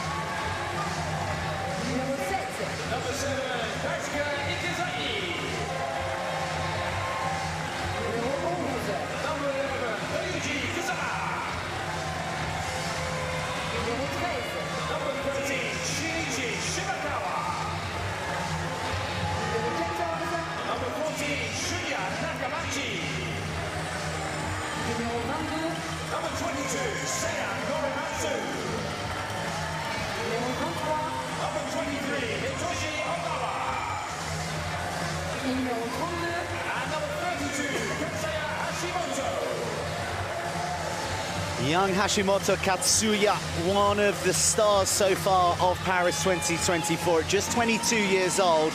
This feels like his coming out tournament on the global stage. The next off the talent conveyor belt of a country who have come in heavily tipped and led by Kishi Kotaro for the first time at the Paralympics. But in front of them is one of the great nations with some of the great players of all time. Chris Bond leading out Australia, who are looking to make a gold medal match for the 4th time in 4th Games, having missed out on a medal in Tokyo.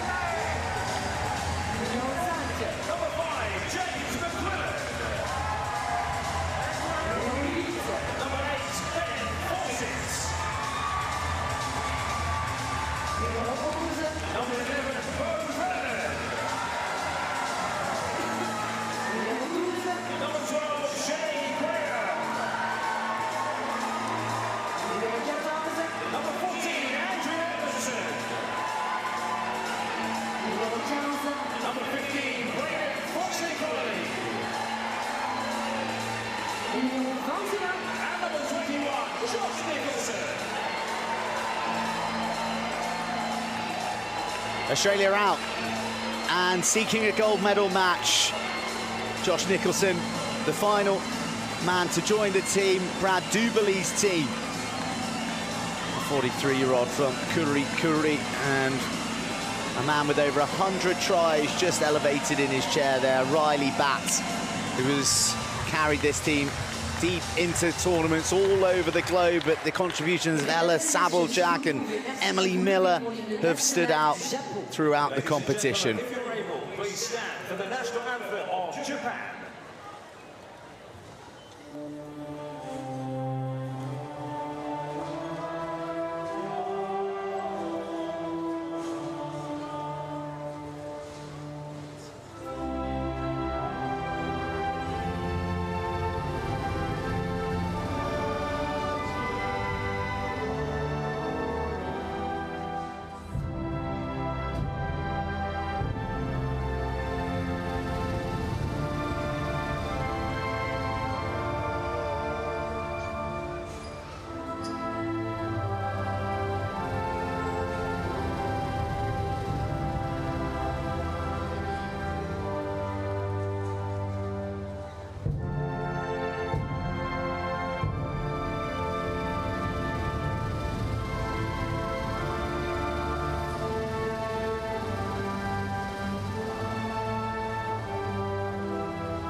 De l'Australie. Please remain standing for the national anthem of Australia.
Australia and Japan are set for the semi-final of Paris 2024. And a look at some of the incredibly talented personnel at the disposal of Japan, led by their coach, Kishi Kotaro. My name is Joe Burns, and I'm delighted to say I'm joined along for this semi-final by Drew Lilly. Thank you, Joe. It's going to be incredibly interesting to see how these two match up. They've played against one another dozens and dozens of times. We have a quick look at the starting lineup. Japan going with their familiar 3-3-1-1, Ikizaki and Ike being the two three-pointers that they're going to start with. Australia, no doubt. Well, the fact that Australia have got three female players in there, Ella Sabeljak, Emily Miller and Shay Graham, means that they can play 8.5, 9 or even 9.5 out there at any one time. But most likely they are going to be relying on their big four. So we have a quick look at the coach, Brad Duberly. Jason Lee's his assistant in the background. Sam Allen, one of the technical coordinators as well around him. I'm pretty sure they're going to be set. Yes, there we go. They are starting with Riley Batt, Chris Bond, and then James McQuillan, Bo Vernon at the high-low. So it's going to be interesting to see how the absolute high-low of 3-5-3-5, 0.5 matches up against 3-3-1-1.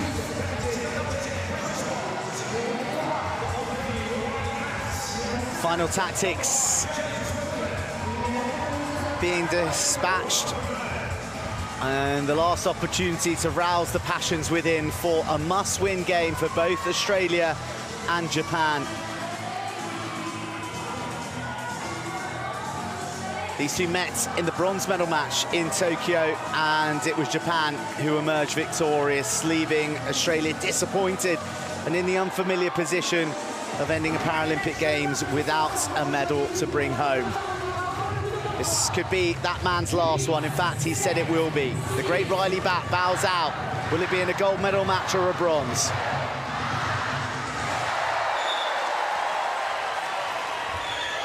Australia versus Japan at Paris 2024. The wheelchair rugby semi-final is underway, and first possession goes to the gold and green of Australia and in the grasp of Riley Batt. I think that tip-off against Ike Yukinobu indicative of just how fiercely contested this semi-final will be, and the first try of the match, the first of surely many, goes to Riley Batt in Australia. Well, it took them 24 seconds to get through, so that's indicative of just what kind of a contest that Australia are going to be up against here today.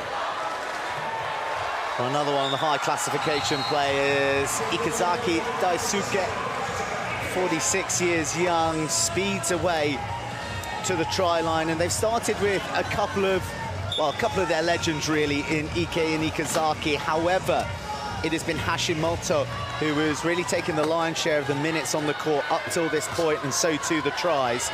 There is, I mean, there's a great opportunity for Japan to always be cycling their high classification players, isn't there? They've got three three-pointers, and they've tended to play 3-3-1-1 for a good couple of years, and then along comes Hashimoto, made his debut as a teenager in 2019, and then we saw a little bit of him at the World Championships in Weiler, where Australia ended up winning, and then he's really come to the fore now, so it gives them different options. The fact that they usually play 3-3-1-1 means that their low pointers are a little bit stronger. Here, it means they can actually go toe-to-toe, and there's the first, I think, reaching foul from Riley Batt. We're going to see quite a few of those from him today. He does like to try to steal the ball, and we can see that he gets Ikezaki's arm there. Yes, the only place that Riley Batt spends more time on, other than the court, is occasionally the penalty box. A few indiscretions yesterday in their victory over Denmark, but it was victory nevertheless. It wasn't an easy route to this semi-final for Australia, who went down to Great Britain in the opener, but rallied with an incredibly important and impressive victory against France in match 2, and against a partisan crowd. It's safe to say that the French support has been vociferous. Japan, however, are yet to taste a loss. They come in here as probably favourites here, maybe. I'd say they were favourites. They won the Canada Cup in June, and the top 6 teams in the world, the top 6 teams here, featured in the Canada Cup. Everybody played everybody else. Japan defeated everybody in that tournament in the round-robin stage, and then the other teams, GB, Australia, France, USA, Canada, shared the wins out amongst themselves, and then in the final, they defeated Australia again. So you'd say at the moment that Japan have Australia's number. Well, Japan almost have Riley Batt's number. It was really hard going through all that traffic, and eventually Batt offloads to Bond, who's been left with too much room. Ikazaki picks it up, and he looks to transition across the centre line, which he must do within 12 seconds, one of the laws of the game, and he just pops it to his old partner in crime, Ike, who cruises home. We've got a few best-in-classes from that recent Canada Cup. The best-in-class 0.5 was Bo Vernon, who's got family here. He's at the back of the screen there. And then the best-in-class for the one-pointers was Ogawa for Japan. So it's the role players who are going to be important. We're obviously looking at the high pointers. You've got Ike and Ikazaki setting up to try to score here, Batt and Bond to try to keep them out. But it's going to be the role players who are going to be deciding who makes it through to the final here. Well, there's a perfect demonstration there on that try that, yes, Ikazaki will be credited with the try, but it was Ogawa Hitoshi, the one-point player, who got himself embroiled with a couple of Australian chairs in the key. Carved out the path, and Ikazaki just glided across the line. You can see this high press from Japan being employed, trying to make life as difficult as possible for the Australians to make their way to score. However, Riley Bat one-on-one, even if it is EK, is more often than not going to come off on top. You can see the mobility of these chairs for the high classification players. They're rounded at the front and they are a little faster. They allow the players to be a little more dexterous, the high-scoring players, that is, people like Ikazaki. Conversely, we see Bo Vernon there. He's got sort of a little metal basket almost at the front of his chair down low, and that's called a pick bar. And the lower classification players use those to trap the wheels of the higher classification players in a bid to make a mismatch. But Bo Vernon says, hey, I can do it at both ends, thanks very much, and he cruises through for a TRY.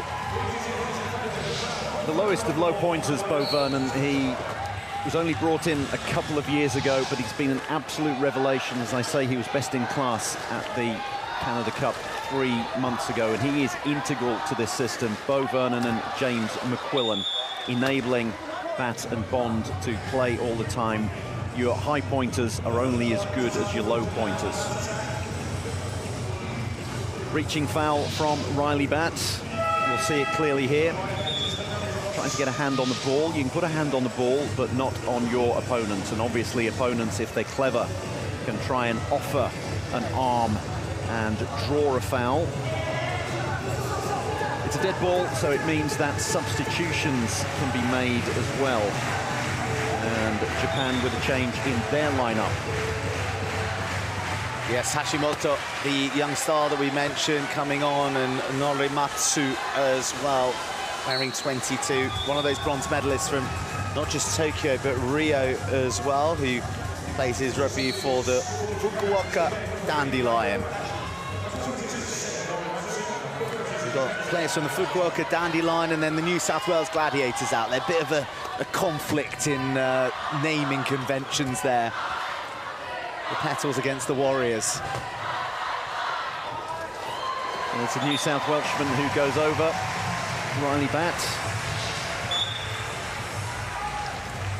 Great thing for Japan is that they have Kurahashi Kae, the female player there, out on court at the moment, and that means they can play 8.5. They're currently out there with 3.5, 3.15 and 0.5. And there's the 3.5 that you've been talking about, Hashimoto.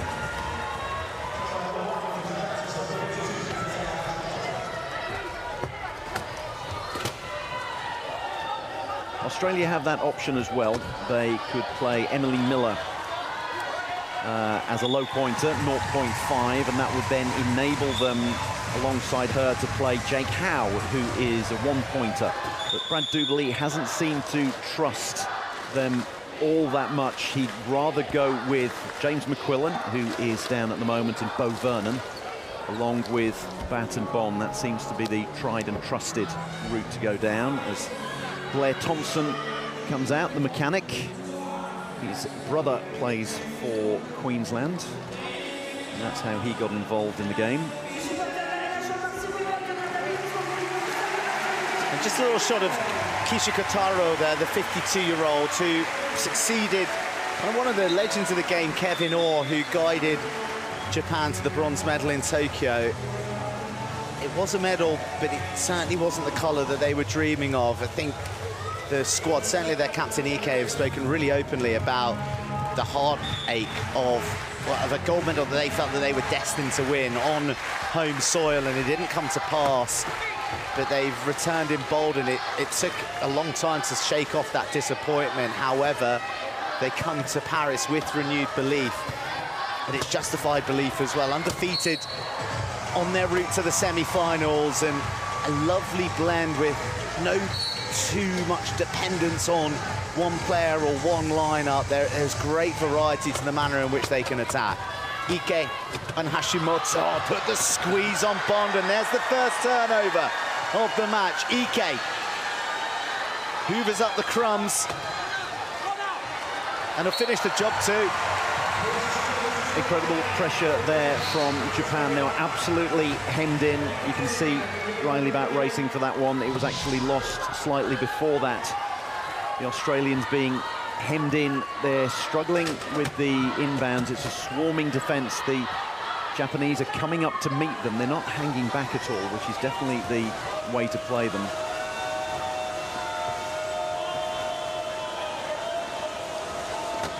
Bat taking his time here. Setting up McQuillan, looking to make a little bit of room for him. Bond's going to come in to try and make a pathway, and that's what works. Well, he cuts it fine, doesn't he? At the end there, 0.9 of a second left. If we haven't mentioned already, teams have a 40-second possession with which to score. And we can see there the work of the low pointers. We see Bo Vernon, we see James McQuillan taking two Japanese players out of the equation, just leaving the high classification guys to battle it out. It's a clever thing to do because you got Norimatsu, who's tied up by Bo Vernon. Norimatsu's 1.5 and Bo Vernon's 0.5. You can see them right at the back of the screen there.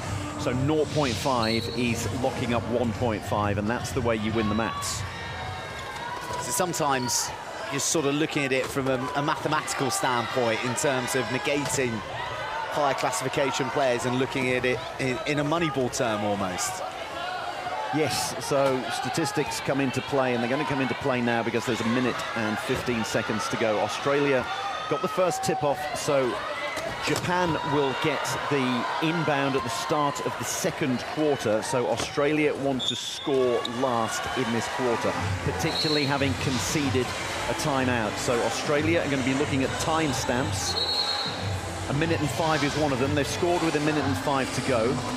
That way, even if Japan take all 40 seconds of the next possession, and even another 15 by using a timeout, Australia will definitely get the last bite of the cherry, and they need that because they've committed that turnover. Well, teams have 10 seconds to inbound the ball. However, if there's a blowout, we stop the game and we stop the clock. So now Norimatsu has his 10 seconds to inbound because the wheels are back on the chair of Chris Bond, and Ike uses Norimatsu as a blocking runner. That's beautifully done by Norimatsu. And then Ike puts the jets on, scores in 52.5 seconds. That's pretty nicely poised. 55's the one you like because that way even if your opponents take up 40 seconds, you'll have 15 seconds in which to score. What Australia could do here is, well, Bond's got to get over the halfway line, which he's done, bounce the ball, which he's done. Are they going to try to run down the shot clock until there's about a second to go, take a timeout, which will reset it to 15, and that will eat up all of the remaining match clock? I would wager that that is what they're about to do. And important to mention that, well, no timeouts have been used so far in the match, so it would be wise to employ that strategy, and it duly is. Well called, Drew. And there we have it, 15 seconds for Australia to try and take as long as possible to score, to leave Japan with as few seconds as possible to respond. The thing is, with taking a timeout, it stops play. It's a dead ball. Australia haven't made any changes, but as you can see, Japan have. So they've set up to defend this for the last 15 seconds with sort of a penalty-killing team, the equivalent that you see in ice hockey. That's a penalty try with Daisuke Ikezaki knocked over the line. So Australia have fulfilled their part of the bargain, but there are 5 seconds left. The clock will only start once the inbound is touched. Now, Japan go long. The clock's going to beat them, though. Ikezaki was looking for a call there for Riley Bat's interjection. And I think the buzzer beats the contact. So that's the end of the opening period, and it's a dozen apiece.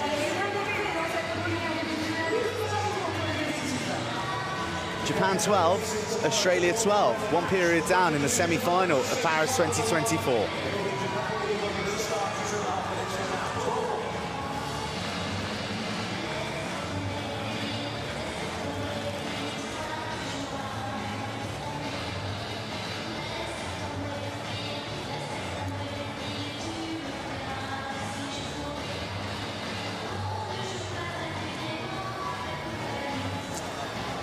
Well, that is the tale of the period in statistical terms. As you can see, that steal, all important for Japan. Bit of ill-discipline from Australia, which has been something that has been a feature to this point in the tournament. But the headline is it's 12-all, not a try between them. It's a bit of exchanging of paraphernalia to help raise the decibels in favour of both teams here. Australia with that first possession and into the hands of their talisman, Riley Batts. Been a reasonably tight opening period though, not a lot of opportunities given up, the only one coming from that pressure that was applied by the high Japanese press, forcing the steal against Australia. There's not going to be much to choose between these two teams because they play one another so often. They met twice at the Canada Cup 3 months ago. Prior to that, a year ago, there was the Oceania qualifying tournament when only one team could go through and Japan won in the group stage. It was Japan, Australia, New Zealand and South Korea. You always knew that Japan and Australia were going to meet in the final. Japan won in the group stage and they won in the final. So they've got the wood over Australia at the moment. And it's going to be interesting to see whether Australia can turn that around. They're going to be incredibly nervous. They would have wanted to have faced Japan in the final rather than in the semis. And I think it's going to be interesting to see as well just how much Brad Duberly tries to run the high-low line, if he's going to keep Bat and Bond out there all the time, or are we going to have some substitutions? And it looks like we are. So as soon as I say that, off goes Bond, on come Ella Saddlejack and Andrew Edmondson. And the fact that, and Bo Vernon's staying on, so the fact that Ella Saddlejack is out there, she's a 2.5, but she's female, so she is allowing them to play 8.5. Second period underway of this wheelchair rugby semi-final of Paris 2024.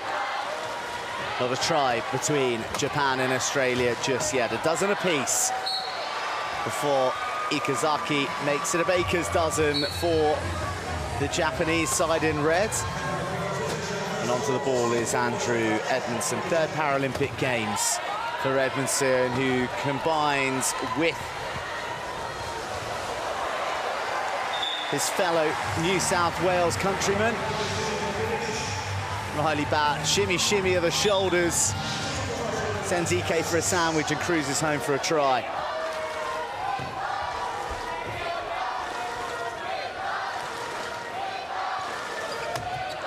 Australia setting up in the key, which is not something we saw in the first quarter.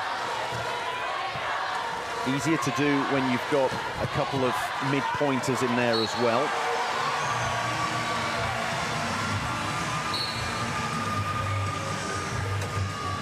Wow, someone's living through every try, isn't he? The fans on the edge of their seats there.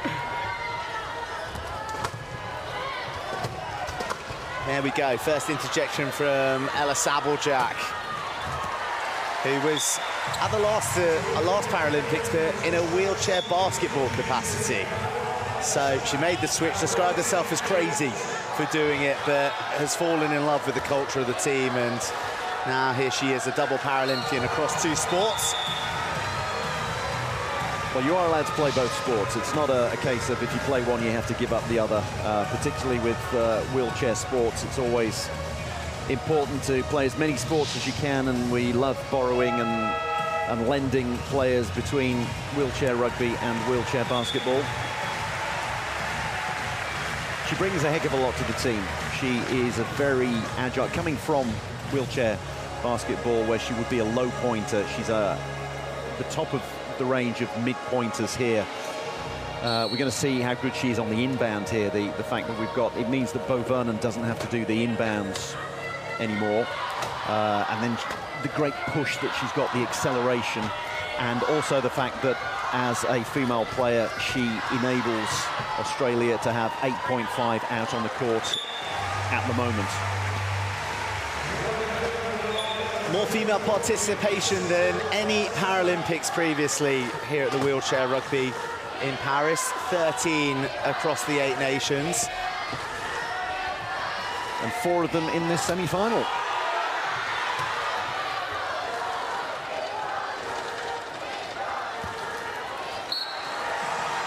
Very, very close there by Kusaba. He almost had, I think his pick bar was over the line, but it's the wheels that count. You have to be in possession of the ball before your wheels go over the line, and it was very close there.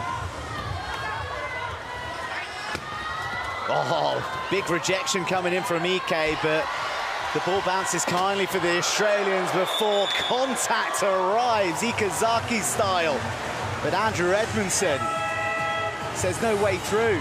Wow, he rode that challenge real well. 200 caps to his name. He knew what was coming. There you go, braced himself. And down goes Ikazaki. Impassive figure. That's as much emotion as you will see from Andrew Edmondson at any one time.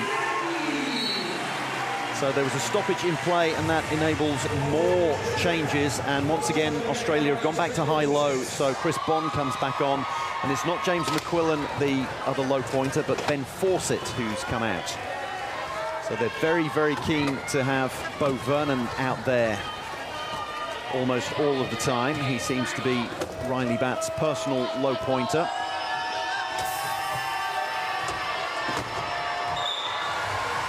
Well, Riley Batt navigates his way through the traffic. You would have heard the hiss of some air leaving a tire, and it looks like it's Riley Batt, because he's made the gesture to his shoulders.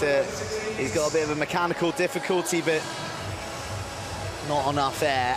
Look at there you see the shot coming in from the pick bar of Norimatsu, but Riley Batt, determined as ever, gets across for a try with a flat. Team Emily, so Emily Miller's family out here. There are a lot of families who have made the journey all the way over, and it's wonderful to see them here. And hello to all of the Australian fathers out there today, because it's Father's Day in Australia.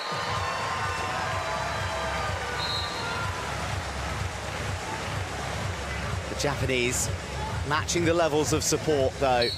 There's a couple of clear pockets of die-hard fans in the crowd who've been interacting with each other fabulously. It's been a very generous feel throughout the Champ de Mars for the entirety of the wheelchair rugby programme, and despite the stakes being so high in a semi-final, it continues to be the case. But we see there, that's going to be a penalty try to Australia. Contact coming in at the back axle of the chair, so that's regarded a spinning foul. Look at how everybody is tied up there. The low pointers doing their job, but Hashimoto back out there. So once again, they're going for the nearest they could get to a high-low lineup, Japan. Hashimoto's out there, and Kurahashi Kae, the female low pointer, she's enabling them to play 3-5, 3, 1-5, and 0.5. So Norimatsu is the 1.5. It's a real advantage to have him out there. He's the highest of the low pointers and incredibly agile.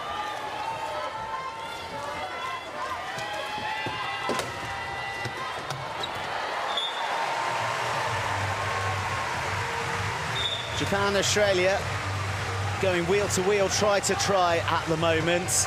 Just that one steal from Japan being the only sort of turnover avenue, the only break in the point scoring rhythm so far. Hashimoto has his work cut out to get across the center within the allotted time, and he gets clipped from behind, or has he carried back across? It's an over and back, so he was in possession of the ball, and his chair was either side of the halfway line, and because it was moved slightly backwards by Riley Batt, that is an over and back. It's the equivalent of a backcourt violation in basketball. So that is a huge turnover from the Australians. Well, there you go. I'm talking about no turnovers and opportunities, and one just appears out of nothing. Well, you say out of nothing. It was dedicated work from Batt, not allowing Hashimoto to get across the halfway line on his own terms. Those two lock horns again, and up pops Ella Sabeljack. So the fact that there was a turnover meant that it was a dead ball, and Brad Duberly immediately put players into the substitution box. You have to be in the subs box if you're going to come on. So you can see, for example, James McQuillan and Chris Bond are waiting there to come on for the next dead ball.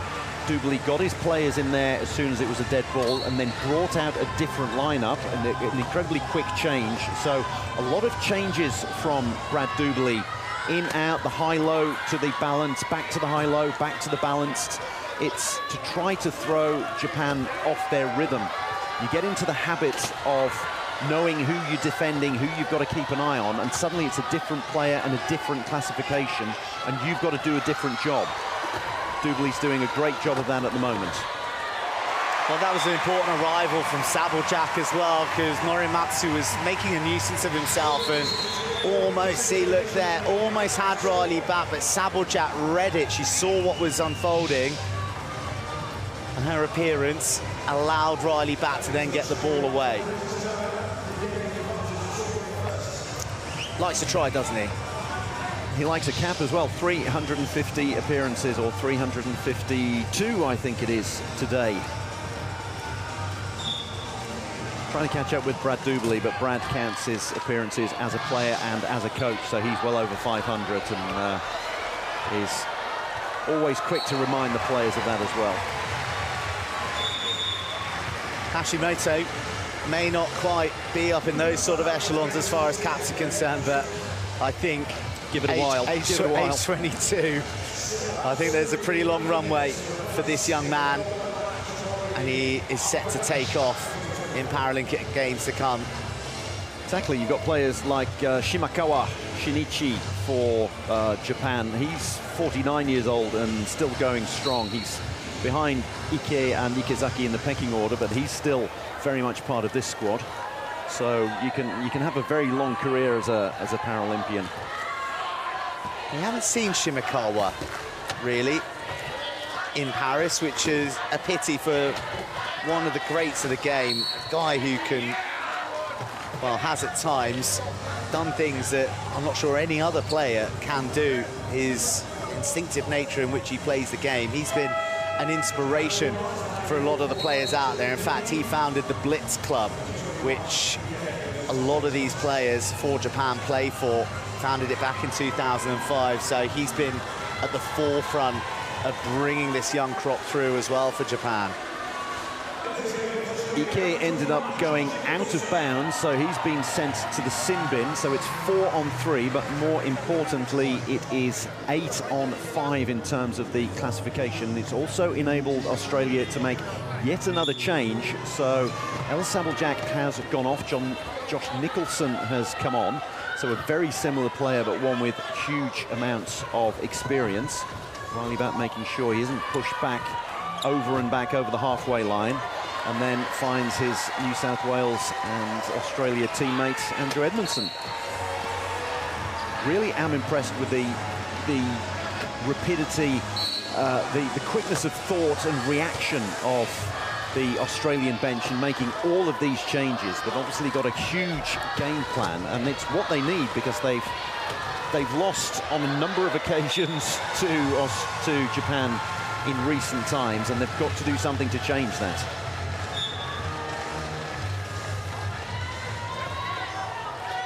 $21-all with under 3 minutes remaining of the half. Keep your eyes on the clock for when it hits 2, because that's when the games begin. That's when the time tactics come in, and that's where a timeout was absolutely necessary for Riley Bat, because he wasn't going to make it across the centre line within 12 seconds.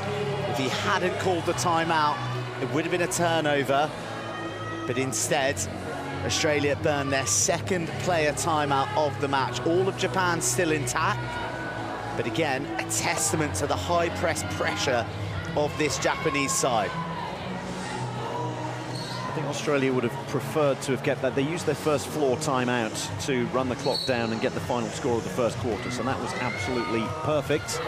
At least the timeout, again, it enables them to make changes, so they've gone back to the well. It's their starting lineup, 3-5-3-5, 0.5, 0.5. James McQuillan's back on, Chris Bond is back on. I think we're going to see them for the last 2.5 minutes of this quarter.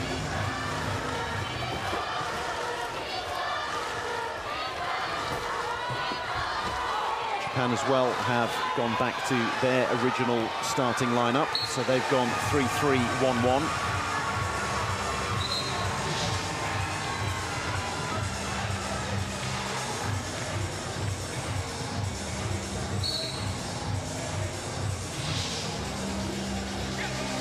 Again, a high press from the Japanese. A little bit of a flail there from Mikazaki as he looked to intercept the inbound. Back goes long, Bond goes racing, and he just spins back just to see what the rest of his teammates are doing momentarily before confirming the score. Well, Sam Allen, who is part of the team for the Steelers for Australia, was holding up a board saying 1 minute 52. I don't think Chris Bond wanted to hang around for 25-30 seconds. Oh, that was so close to a turnover for Chris Bond. I don't think he expected it to come.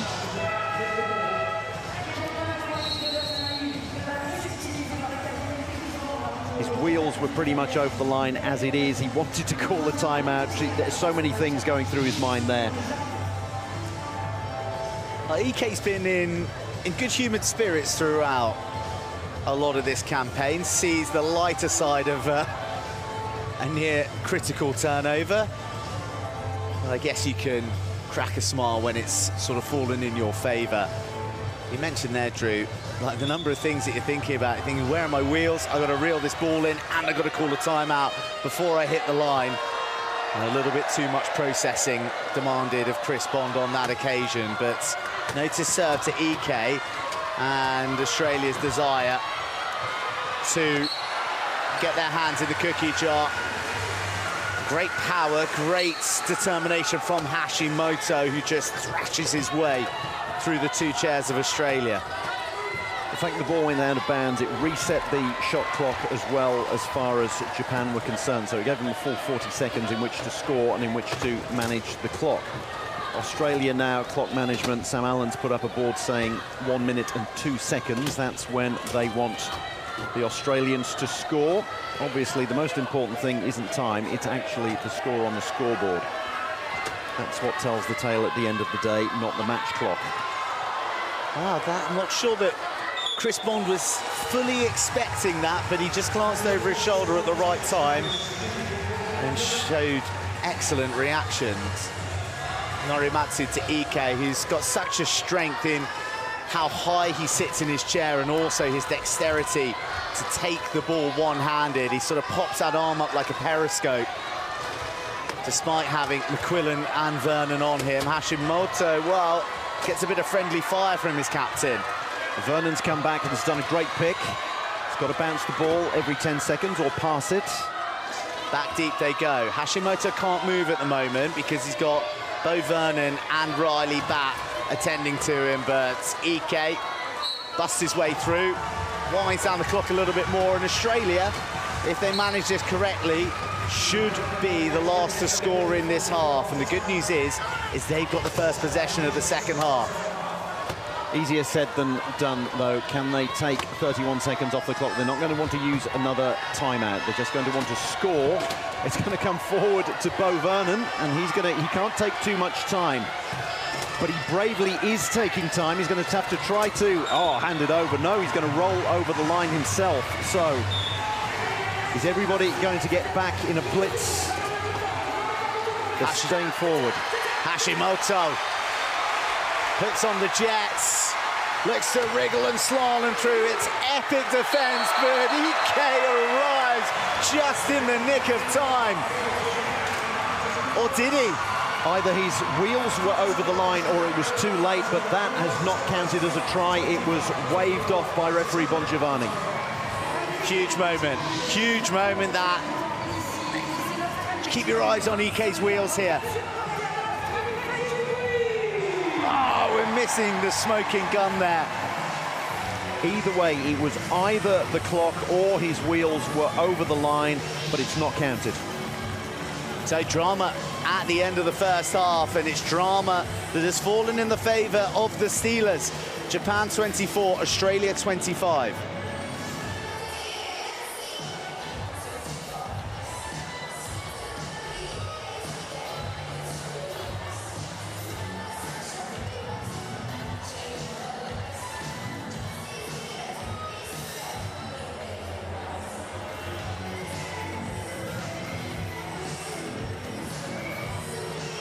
Either way, regardless of how the try was chalked off, it was great work by Riley Bat. He positioned his chair right in front of Hashimoto, slowed him down so that Hashimoto couldn't get over the line himself, forced him into the pass, and I think it was probably time expiring, but it was great work by Riley Bat.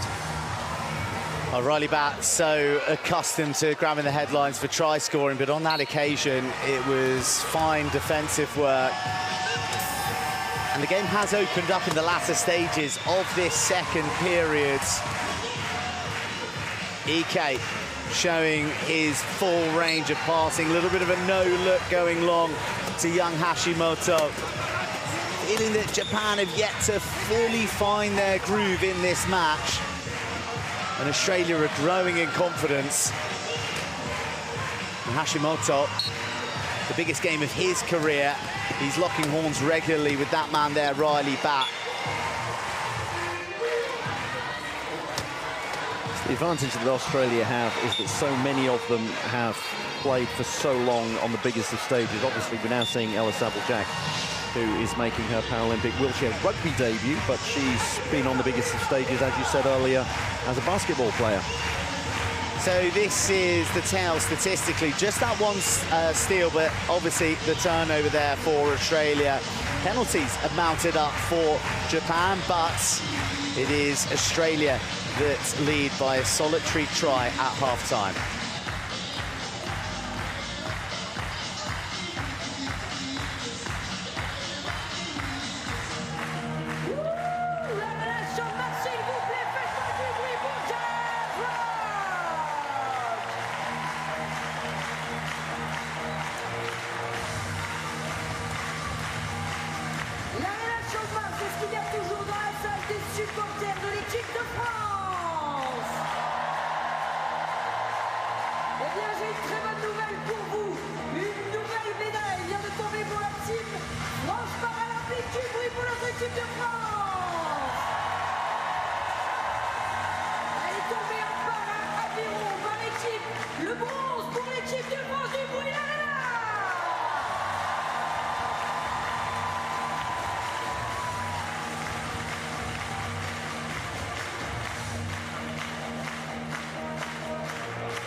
C'est pas compliqué, on cherche le plus gros fan ici à l'Arena Champ de Mars, s'appelle Fan of the Day by Toyota, et c'est pas compliqué, il suffit de regarder l'écran géant.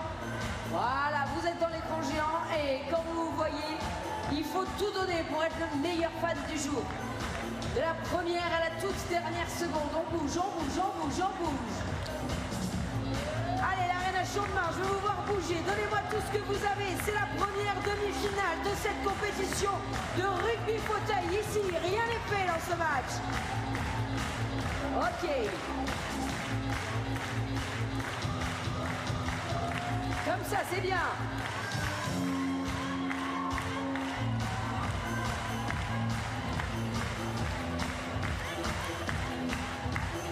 Faites-moi voler ces drapeaux bleu, blanc, rouge. L'arène à Champ-de-Mars, je veux les voir bouger, je veux les voir en haut.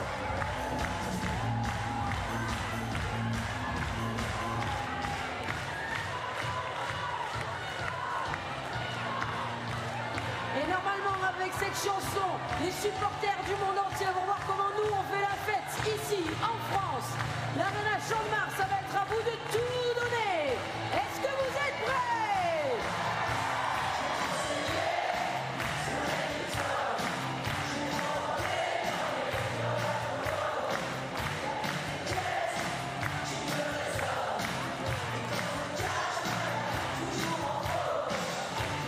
C'est exactement ça que je vous demande. Allez!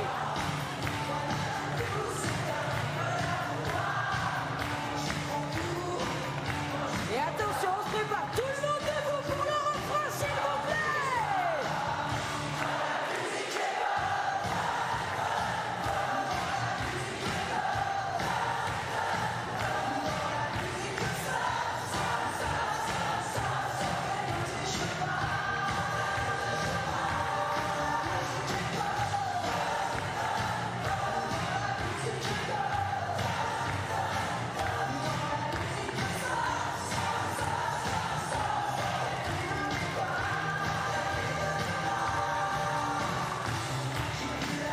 Allez, l'arène à Champ-de-Mars, j'en vois encore qui sont assis à ma droite, j'en vois assis à ma gauche, j'en vois assis en face, j'en vois assis juste ici. Tout le monde debout, s'il vous plaît, allez!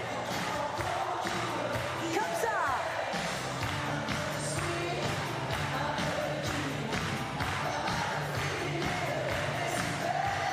C'est les Jeux Paralympiques de Paris, c'est une seule fois dans une vie, messieurs, dames! À vous!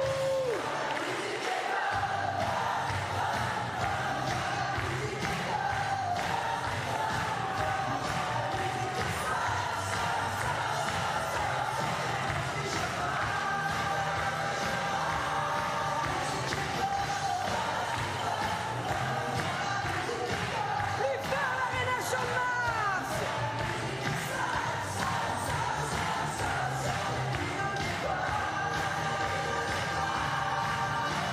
Allez, toutes les mains, toutes les mains! Toutes les mains!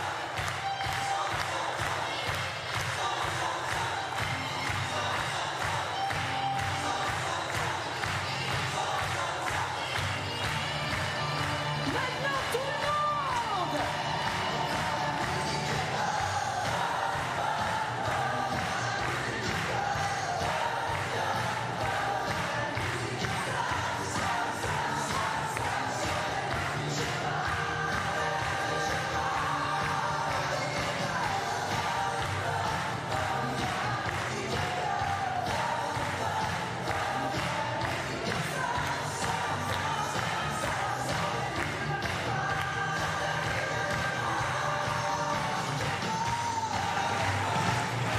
Welcome to the Champ de Mars for the semi-final of the wheelchair rugby at Paris 2024. Australia are leading Japan 25-24, and even more life is being injected into this fabulous arena, rather fittingly, by the ancient Japanese art of karaoke, which the whole of Paris is getting into in full flow.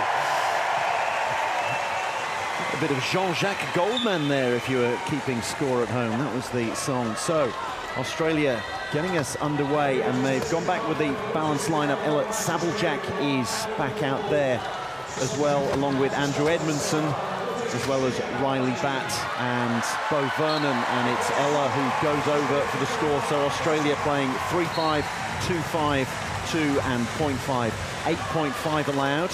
Both teams going with 8.5 because Japan have Kurahashi Kae out there, the low pointer. So they are able to go 3-3-2 and 0.5. Interestingly, they've got Nakamachi out there, the number 14 mid-pointer. Yes, Nakamachi, who hails from Kitamoto in Saitama, which is actually home to one of the best rugby union teams in Japan, the Wild Knights, multiple League One champions. You can see why he's out there, because both he and Ikizaki were on Riley back there, two of them swarming, trying to make sure that Australia couldn't get the ball over the line within the allotted 12 seconds, and they almost managed that. Two squads with immense depth, and it's going to be up to the coaches, Kishi and Dubali, to work out who to use when, how often to change.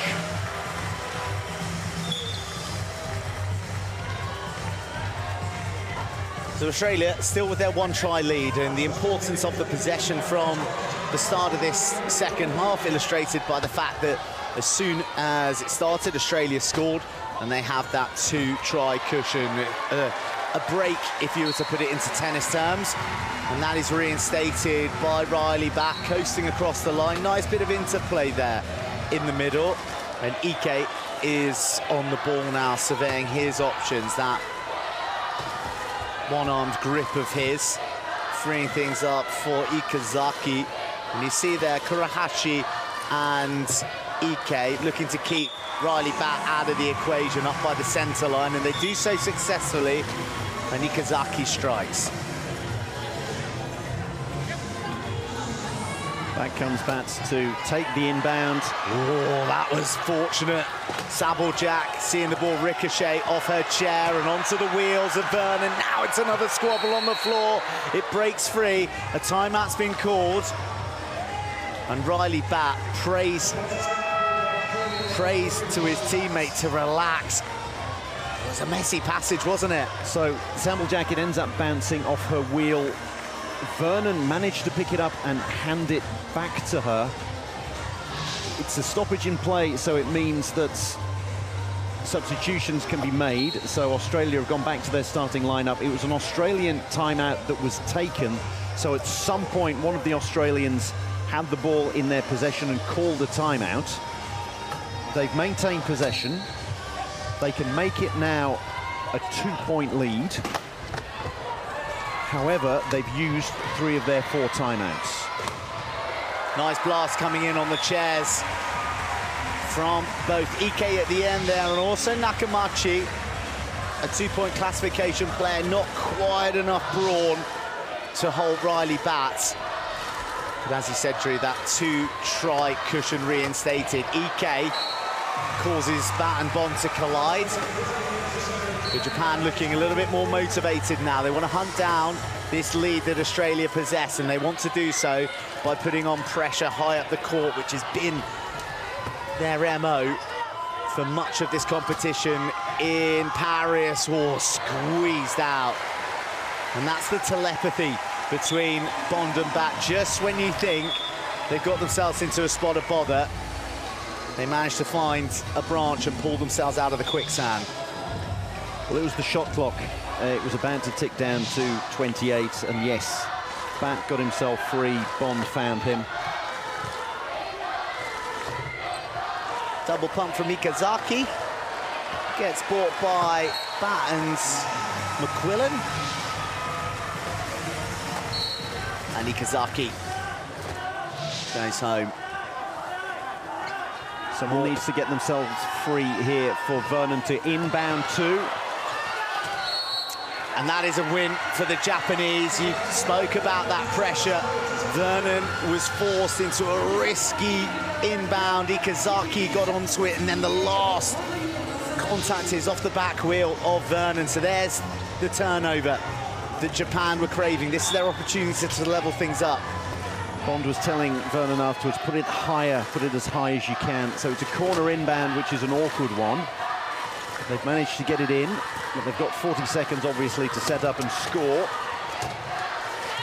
They're going to try to get Ikazaki stuck in there in the key, but he's gone out. Vernon needs to make sure he doesn't go in. Leaving the court, so it's going to be a penalty try. Or is it Bond going to the box? It's Bond going to the box. Changes being rung here by Japan. Hashimoto's on, Ogawa wearing 23, and also Hasegawa Yuki, who was the first female to ever represent Japan in wheelchair rugby.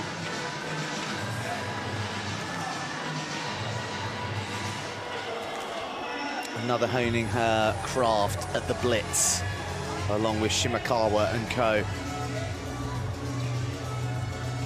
Chris Bond is out of shot at the moment after we get the mechanics off the courts.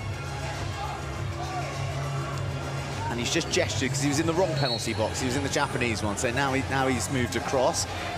Ike takes the inbound from the newly installed Ogawa.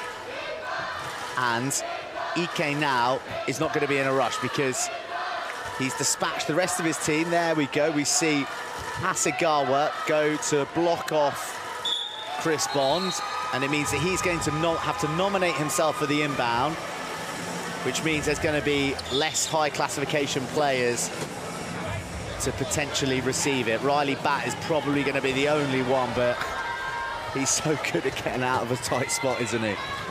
Yes, so during the penalty, you had 3.5 points off court, and then making Bond inbound meant that you again had 3.5 points off court, so Japan did that perfectly. 31-30. Very tight affair. It's what you'd expect from two sides who know each other incredibly well. But although Japan have sort of really had the hex over Australia in recent times, you only have to look back to the World Championships in Denmark in 2022, where Japan went through the group undefeated, including victory over Australia. But it was Australia who were the ones with the gold medals round their neck come the conclusion. And it was Japan taking bronze after they went down to the United States in the semis. It's the last time these two teams met in France as well was just under a year ago. It was part of the Rugby Union World Cup. There was a tournament held, the International World Rugby Cup, International Wheelchair Rugby Cup, I should say. And in the semi-finals, Australia defeated Japan 52-48. So it swings and roundabouts. It goes one way and then the other between these two teams. I think that's emblematic of the competition as a whole. I think everyone has come here with no one with a clear picture of who is going to win this gold medal, who's going to even get any of the medals, in fact. Any one of the top six, you'd have thought it was always going to be tough for Denmark and Germany, but any one of the top six could have made it through to the semis. Anyone's guess who would make the final and win the final. Great for the sport. And we're no clearer here, are we? 32 all. There has only ever been 2 tries between them to this point. Well, sorry, 33-32 at the moment. That little edge for Australia back on the scoreboard. So Hashimoto, eyes up, slams the anchors down, draws the attentions of Bond, and Ike ekes himself across the line despite some good work from Bo Vernon. Ike locking wheels with Bond. He'll now pursue back, but the ball is too good for on Bond. They're taking their time already because Australia, well, it's level. They're in possession, but the possession arrow favours Japan. So the start of the fourth quarter, it's going to be Japan who will have the inbound and the possession. So Australia desperately need to get the final score of this quarter. 10 seconds to go on the shot clock. And that's great work by James McQuillan to keep Ike out of the way and let Riley Batt through. We haven't had an overtime in this Paralympics yet, have we? So that's one coming in 10 minutes' time then. There we go. Just saying, just saying. It's interesting to see that Japan have gone for their highest of high-low lineups. So Hashimoto out there with Ike. Trying to push him towards the cone there. Overcomes McQuillan again. Oh, McQuillan's got him. Oh, that is brilliant.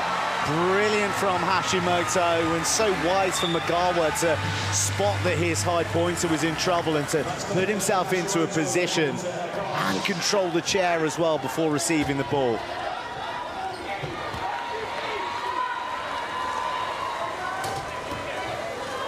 Great block this time around by Vernon. Bond taking his time. The timestamps are already coming out. Japan don't tend to do that. It's Australia who have got everything down to the last second, split second, the fine art, the various substitutions they've been making all the time. Japan seems to be more organic from them. Well, Hashimoto rides the challenge on one wheel and shows great poise to maintain his balance. That's the kind of stuff that gets the hands at the Champ de Mars gasping. Right, 1:05 was the timestamp here, so they've got a lot of time to try to take off the clock. It's 1:05 because Japan have still got 4 floor timeouts left. So if they take 40 seconds plus 15 from a timeout, then that's still 55. Australia need to leave themselves some time to get the final possession. Japan could take 2 timeouts if they wanted to. They've still got 4 left. Flipped over the top, great stretch from Bonds, and like clockwork. Well, the Steelers love it when a plan comes together, and that was perfection from them. Japan, though, just keep going down the other end and scoring. They are starting to show boards. And they're only flashing them very briefly, just in case anyone in the Steelers team speaks Japanese.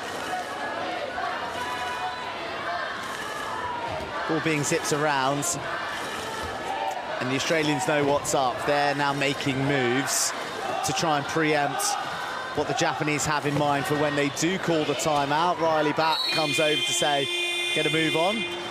Whew, that was as tight as you get, and you see the penalty box there. The penalty box, the substitution box, and the intended changes. That's Haga Masayuki, and it is Kurahashi Kai set to come onto the court. So this is a set play. You've got 24.5 seconds to go, 15 on the shot clock. They're bringing certain players on Japan. They know exactly what they want to do. And it wouldn't surprise me if they took a second timeout. Interesting that they've opted to do that and not to try and score quickly and leave 55 on the clock. Well, we're already down into, they could have scored very quickly, but they've got 4 timeouts. So this way, they can just take all of this time off the clock and keep it in their laps. They're not risking turnovers. Of course, they need to score here, so they've got 14 seconds in which to score. Otherwise, they've burnt 2 timeouts and not got the point. So quite a lot of pressure on this play. And Hashimoto and Batt colliding once again late in the contest. Oh, there's not a lot of options for Hashimoto, and he has to burn another timeout. Epic defense from Australia. This could be huge. 3 timeouts burned, no tries scored, and just 0.7 on the clock from the corner inbound. So I think they're gonna put Ike in there, and they're gonna have to target him high and hope that he can squeeze his way across the line. It's a corner inbound, so it starts as soon as it's touched, and it's gone begging. So the clock doesn't restart. Australia now have 0.7 seconds. I can't even say it. 0.7 seconds. They're just going to stick it in their laps. Job done, Australia. But that was extraordinary. It was almost a case that Japan had too much time, too many timeouts, and you know, with all that optionality, they've really fluffed their lines there. They've They've not only not scored, they've burnt 3 of their timeouts, and they're still trailing at the break. Heading into the 4th period, Japan 35, Australia 36. Japan mercifully for them with the opening possession of the period, though.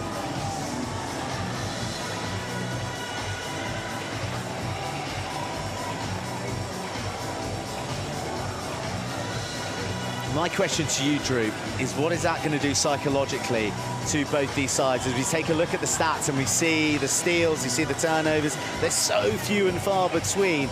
It has really been a game of minds. It's been one for the tacticians, one for the strategists, and at the moment, Australia trumping Japan just by a whisker. Coach Kishi is going to be telling his players, we're 1 behind, but we've still got a timeout and we've got possession. So if you say possession's worth 1 and a timeout's worth 1, they think that it's in their hands. Brad Dubley, on the other hand, is going to be saying, you know what we did in the last minute there? We made them burn 3 timeouts. 3 timeouts, and they got nothing to show for it. We're in the lead. We get the last score. We can win this. They're running scared. There is, as well, the added history of their semi-final in Tokyo against Great Britain, when there was a period in the game where it was a bit of an implosion. Everything started going wrong. They ended up with flagrant fouls, 2 players in the penalty box, and really sort of handed the keys to the final to GB, not taking anything away from their performance. But I wonder, are those memories going to be playing in the backs of the minds of the Japanese, that we're back at another semi-final, we've had another sort of tactical misadventure, we mustn't let this happen again. Japan should have won that. GB shouldn't have won in 2021. They'll say that themselves. It came too early, but they weren't going to turn it down, and they peaked at just the right time. So yes, Japan may well be thinking about that. While the stadium announcer gets everyone in the crowd to freeze.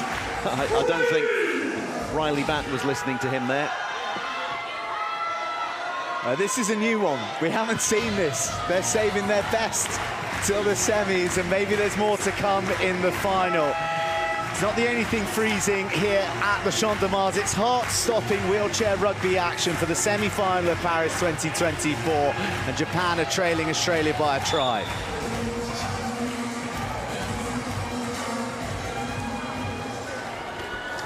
Fourth, final, decisive, gold medal match determining period upon us, and a held ball almost on Ikazaki, and an early steal from those Steelers. The green and gold erupt in the stands, and Riley Batt cruises home for the go-ahead score. 37-35, the first possession, look at that, it was almost a held ball. Ikazaki was stuck, the line was there as well. You always say that the sideline's the equivalent of a 5th defender, and they used that so well. Bond crashed into him, and all of a sudden, the ball is in Australia's court. The stadium announcer was telling people to freeze. Japan froze at the end of the 3rd quarter and at the start of the 4th. Big inbound every time for Bo Vernon now in this final quarter. Oh, bounces off the shoulder of McQuillan. Is Riley Batt running out of room? How about that for chair control? Matadoring Japanese players and staying within the confines of the court. Extraordinary from Riley Batt, who out of shot gestures to Chris Bond to cool it and take his time. We're going to see this go off Quill's head, off his shoulder. Good grief, off his shoulder.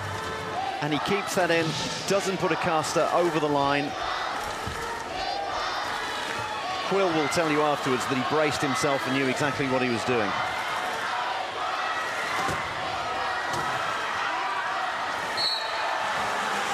Ikazaki gets the scoring back going for Japan. There is a lot of time left in this match. Australia had this break, but as we've seen already, Japan very capable of applying the pressure to force errors. Here's Nakamachi trying to engage. Batt, Ike and Bond collide. And they combine very nicely indeed. Bond the foil, Batt the try scorer. Dubely, the architect.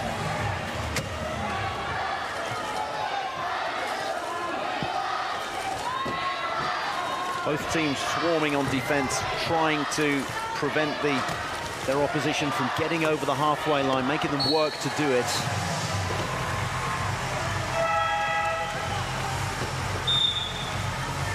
Coach's timeout called. You can hear that from the klaxon, so that will enable changes to be made. Japan definitely making changes. Looks like Australia are going to stick with the ones that got them there.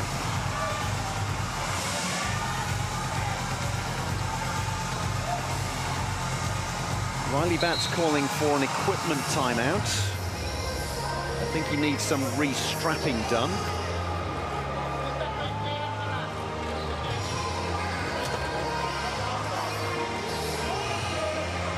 Ikazaki Daisuke, who was the individual who was dispossessed at the opening of this fourth quarter.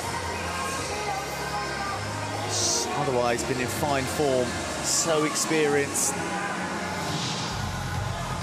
Funnily enough, besides his wheelchair rugby hero is Riley Batt. Well, he might be the one haunting him come the conclusion of this semi-final. A lot of minutes, a lot of seconds, and hopefully a lot of drama to come. Australia in control at the moment. Leading by 2 again. I don't think he was hero worshipping Riley Batt during that break there. He was calling out to the referees, saying that Riley was taking too long. Equipment changes, which is what Riley called for. It wasn't actually the equipment to his chair, but his strapping. You meant to do that within a minute, and there is a little bit of leeway, but I think he got a fair bit there, did Riley Batt.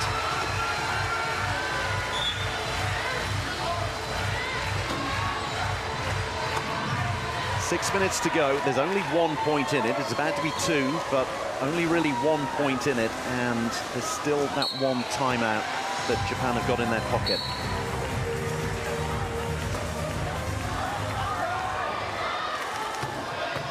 The captain contributing 16 tries. Here's the other captain, Ike. Oh, that's a risky ball that Bo Vernon almost managed to clutch, but Hashimoto interjecting at the very last moment.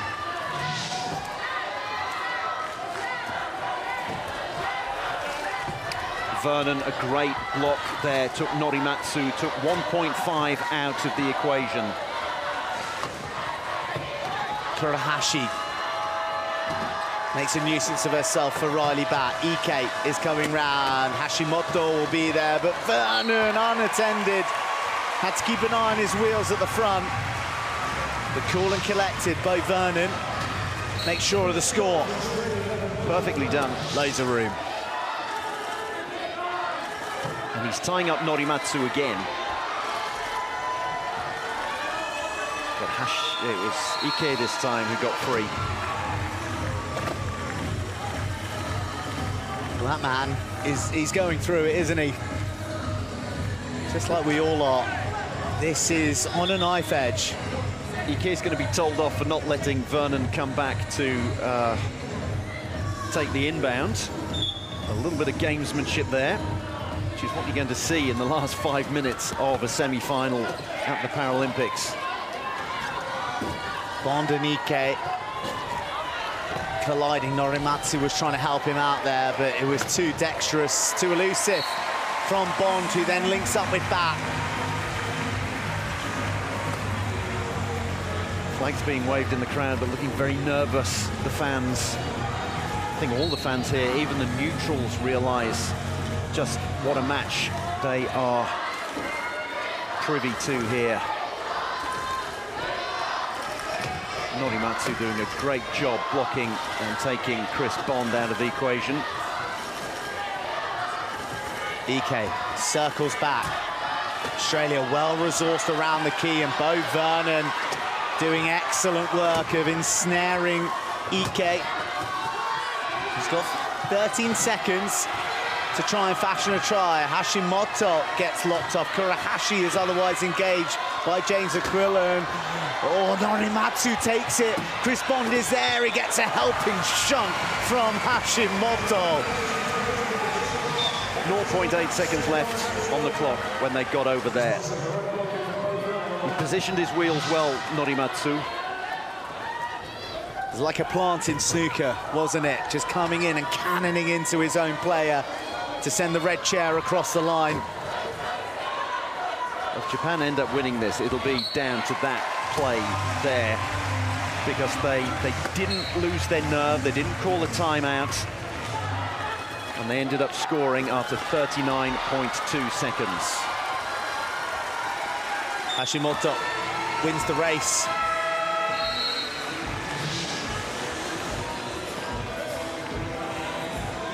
Coach's timeout called by Japan.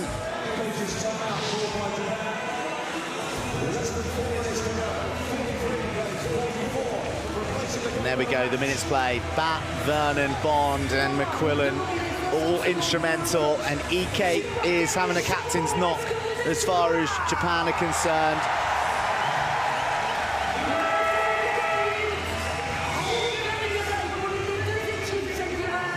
Three minutes and 46 seconds remaining of this absorbing semi-final. One that Australia are looking increasingly composed in, but they're bringing a bit of biff as well. Ike almost being dislodged from his chair. He's back.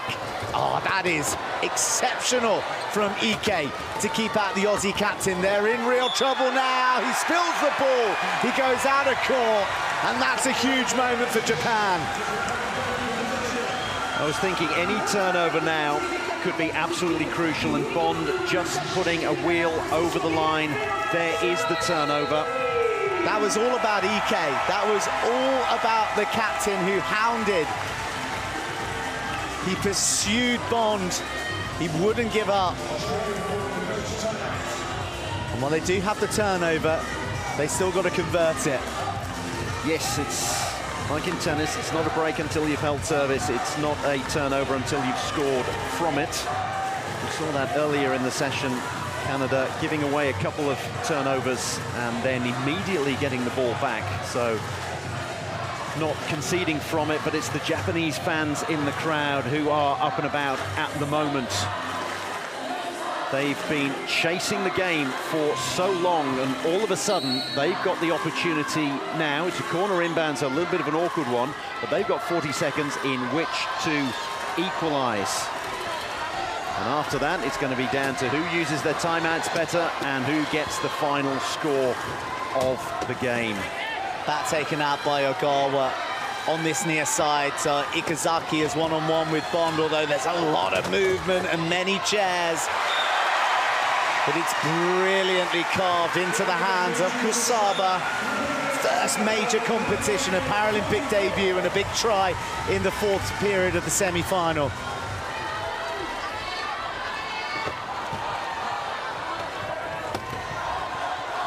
You're not used to watching the game. You probably wondered, why did Riley Bat go wheel back and put himself almost in trouble? But he knew exactly what kind of play, what kind of screen Chris Bond was going to run for him, and it was going to be down that side, the near side, as far as the camera's concerned. And they're already managing the clock here. The Aussie bench is already coming out with timestamps.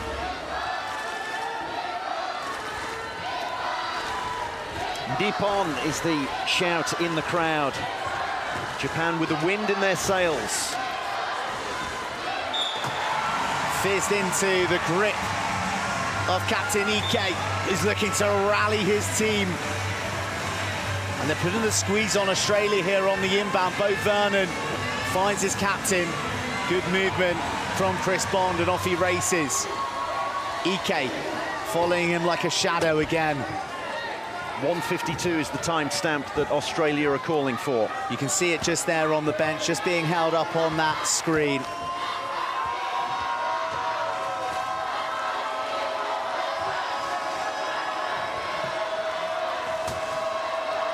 They have scored like clockwork to this point. And they're pretty bang on the money this time. Both teams with one floor timeout left. So those are the ones that the players can call, and they can reset shot clocks with that. Remember that Japan burnt 3 of theirs in a futile bid to get the last score at the end of the 3rd period. Japan simply have to put themselves into the position to be the last team scoring in this period. Oh, big hand coming up from Ike.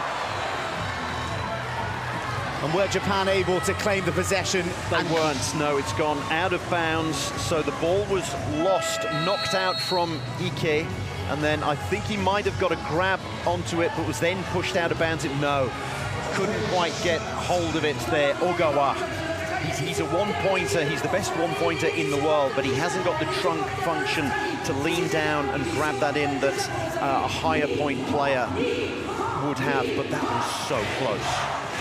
He would have needed to call a timeout as well, with him heading to the line. Great atmosphere, incredible spirit here, and the Japanese fans rallying behind their team.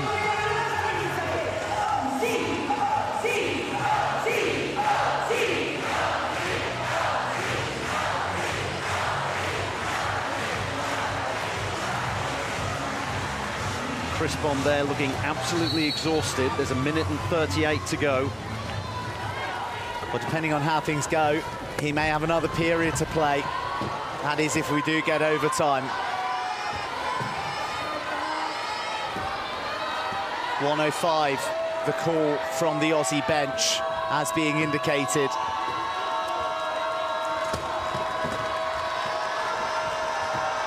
Bat needs to bounce the ball.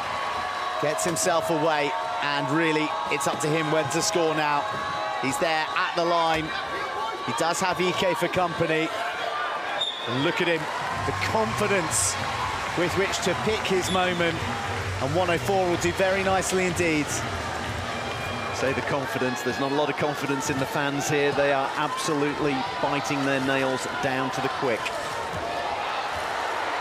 That was some reach from Ike, and then the manipulation and control. With Bat and Bomb bearing down upon him, Mikazaki was there for him, and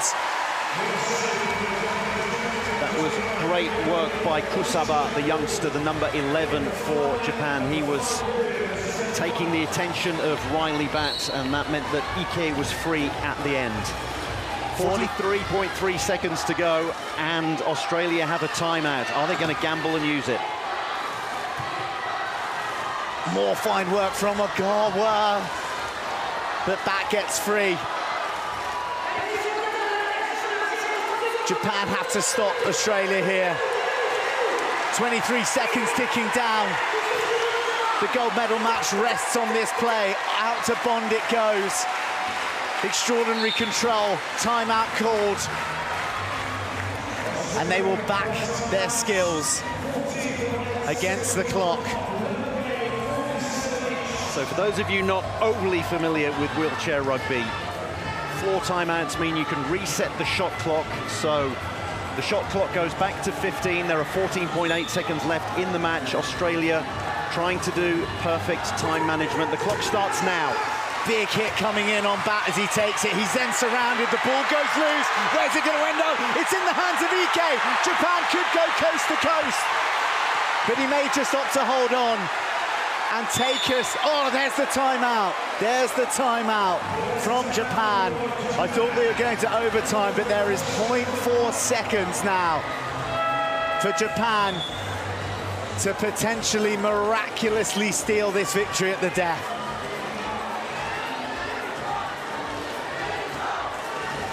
Japan didn't dare get the ball forward there. They could have thrown that one forward for Ikezaki, but decided not to. So the clock starts once the inbound is touched. It needs to be caught perfectly. It's gone dead. So now Australia have 0.4 seconds in which they could score. Highly unlikely again. The clock starts from the inbound, bounced into the path of Bat, who gets the touch. No try coming. We're heading to overtime, everybody.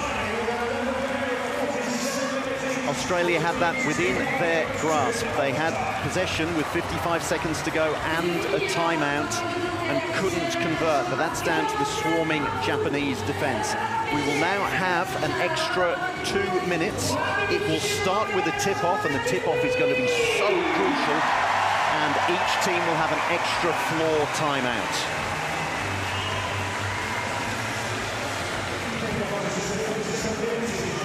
That was the steal from Ike. I wonder if that ball had been released. Ikazaki was home and hosed. That could have been the final for Japan, but instead they're treating us to a dose of 2-minute drama. Overtime incoming with full time here, 47-all between Japan and Australia. I was looking for the ball. I presumed that it had been thrown forward to Ikazaki and he was coasting over the line. I think he was expecting to get it, and the pass just didn't come from Ike, who must have decided that he wasn't going to risk losing the ball and there being another turnover. So much to unpick, so much to unfold from 4 extraordinary periods. And it is almost fitting that it is going to come down to overtime. Australia are very good at overtime. At the Paralympic qualifying tournament in Wellington in March this year, that they had to go through because they lost to Japan in the Oceania qualifying to get to this tournament. They'd already qualified for the Paralympics. They played Canada in the final, and it went to overtime, and Australia managed the clock absolutely perfectly. They won the opening tip-off and then got themselves in front, used the timeout perfectly, managed the clock perfectly. Will they be able to do it again? They couldn't do it here. That's the tale of 4 periods, the tale of a contest that sees Japan and Australia unable to be separated on the scoreboard. The fans have been treated to an epic, but there's another chapter before this tale is complete. Australia going with their familiar high-low 3-5-3-5, 0.5. It's all down to this opening tip-off.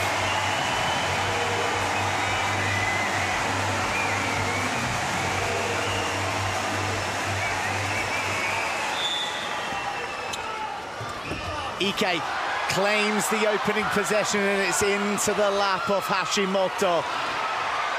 Is there anyone better in the tip-off game than the high-seated Ike Yukinobu? And like a gift, dropping into the possession of Hashimoto, who makes sure. That's huge for Japan. Getting the first score in a 2-minute overtime period is huge. Chris Bond responds. Well, we're at the Paralympics, and it's a 3-minute overtime period, so that gives a little bit more time for Australia to come back. But first possession going the way of Japan, to real advantage to them. Hashimoto, huge responsibility on his young shoulders, squeezes the pass away, and Ike read it and then delivers it back. There is a composed nature to the manner in which Japan have opened up this period. Beautiful ball, perfectly timed on the bounce. Bond wheels away from Norematsu,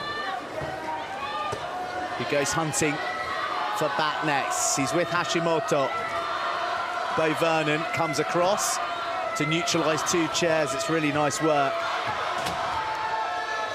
Australia have already got timestamps, and that was one of them.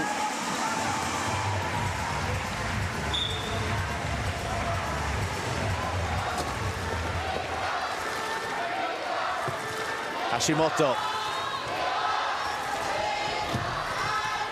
slams down the anchors, wants to see the Aussie chairs fly by. And he manoeuvres them at his will before manoeuvring the ball into the hands of his captain. Japan with the edge here.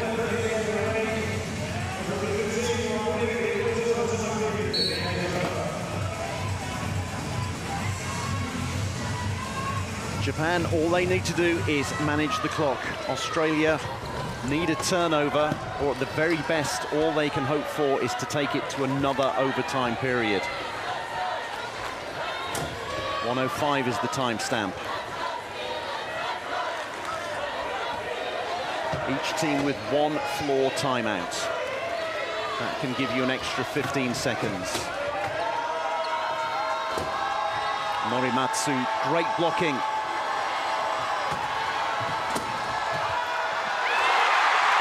That could just be the final. The pressure tells, and Ike fast forwards Japan to the Aussie try line. He steals the advantage. And has he stolen the hope of gold from the Aussie Steelers? They need to score quickly and get an immediate turnover. That's why Japan went further back on defense. No need to swarm anymore.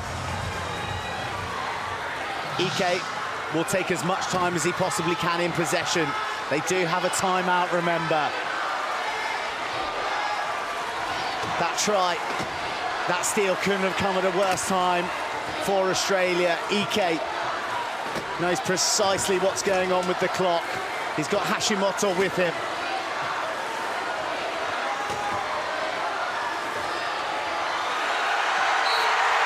Why take a timeout when you can score? Taken a load of time off the clock and then doubled the lead. It is all to do for Australia. They need to score in double quick time here. Bond is going to back his pace. He's looking for back, but he's well marked. Ike comes across. One ball to Vernon, who doesn't miss. 4 seconds remaining. Australia will press high. They'll look to force the inbound. Norimatsu to Hashimoto. This is going to be history for Japan. A first ever Paralympic wheelchair rugby final for those men in red.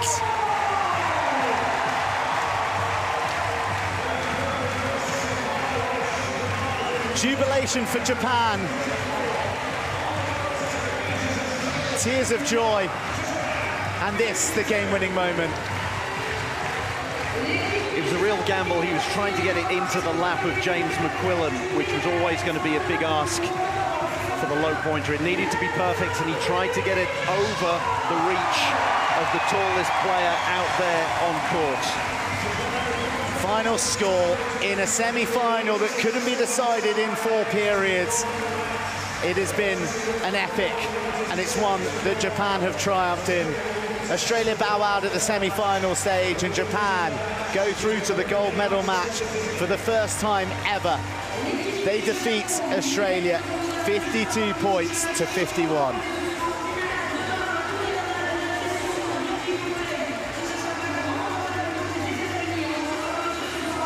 Wow, he really stood up when the going got tough, and he's elicited incredible scenes of emotion from this Japanese support, who have been incredible, utterly incredible. Japan were behind in the 4th quarter, and Australia, all they really needed to do was to manage the clock. They managed to get a turnover, Japan, in the 4th quarter, but they were still behind, and it was still Australia's to lose. Somehow Japan never gave up. Australia made all the running. Japan believed in themselves, kept playing, stuck to their game plan, and then turned it around in the 4th quarter, dominated overtime, and are worthy winners and worthy finalists.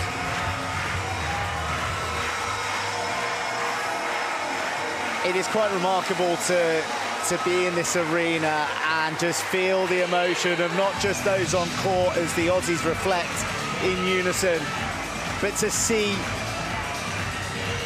2 generations of Japanese players embrace knowing that they have done something that no wheelchair rugby side has ever done before. He almost hugged him out of his chair there, didn't he? It was wonderful to see, and the scenes in the crowd as well for people who followed them halfway across the world.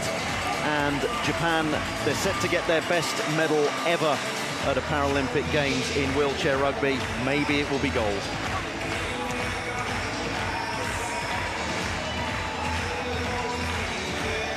Disconsolate scenes for the Aussies. They will come back and battle it out for a bronze medal, but that's not what they were looking for.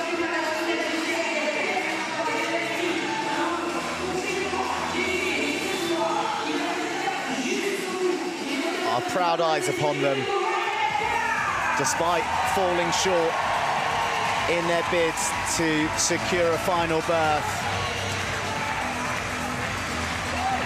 And I think a lot of the faces of the crowd tell the story of where we've been at through the game. It was an incredible roller coaster of emotions and transition of momentum that swung like a pendulum. This guy went to the well, didn't he?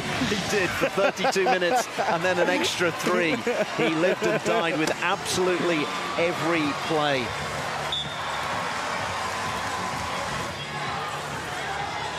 Showing highlights, they could show all 35 minutes. It was wheelchair rugby at its absolute best.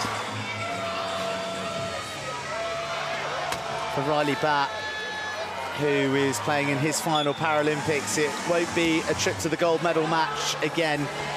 He'll be vying for bronze. He did all that he could, and where you see a sort of a passing of the baton a little bit there in Riley Batt, arguably the greatest high classification player to ever do it, and Hashimoto, this young emerging star of Japan. But the big moments came from the captain, Ike.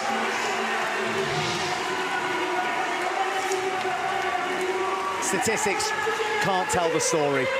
It cannot tell you the story of what we've just witnessed.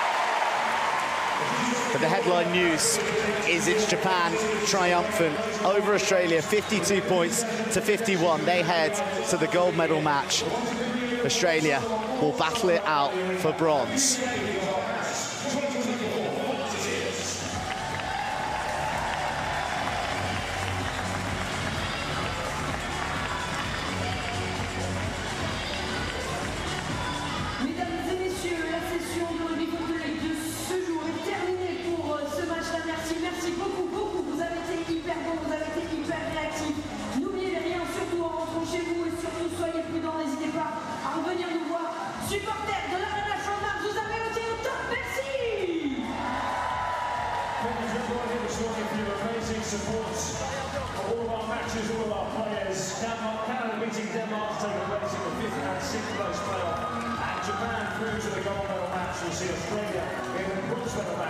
Coming up this evening, France against Germany in the placing playoffs at the second semi-final, Great Britain and United States. Thanks for your support. Make sure you take your belongings with you and a safe journey away.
Wheelchair rugby at its very finest on the grandest stage in Paralympic sports.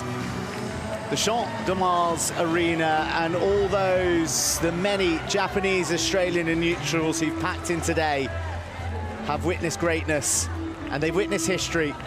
It is joy for Japan, who head to their first ever Paralympic wheelchair rugby final, whilst for Australia, the bronze medal match beckons.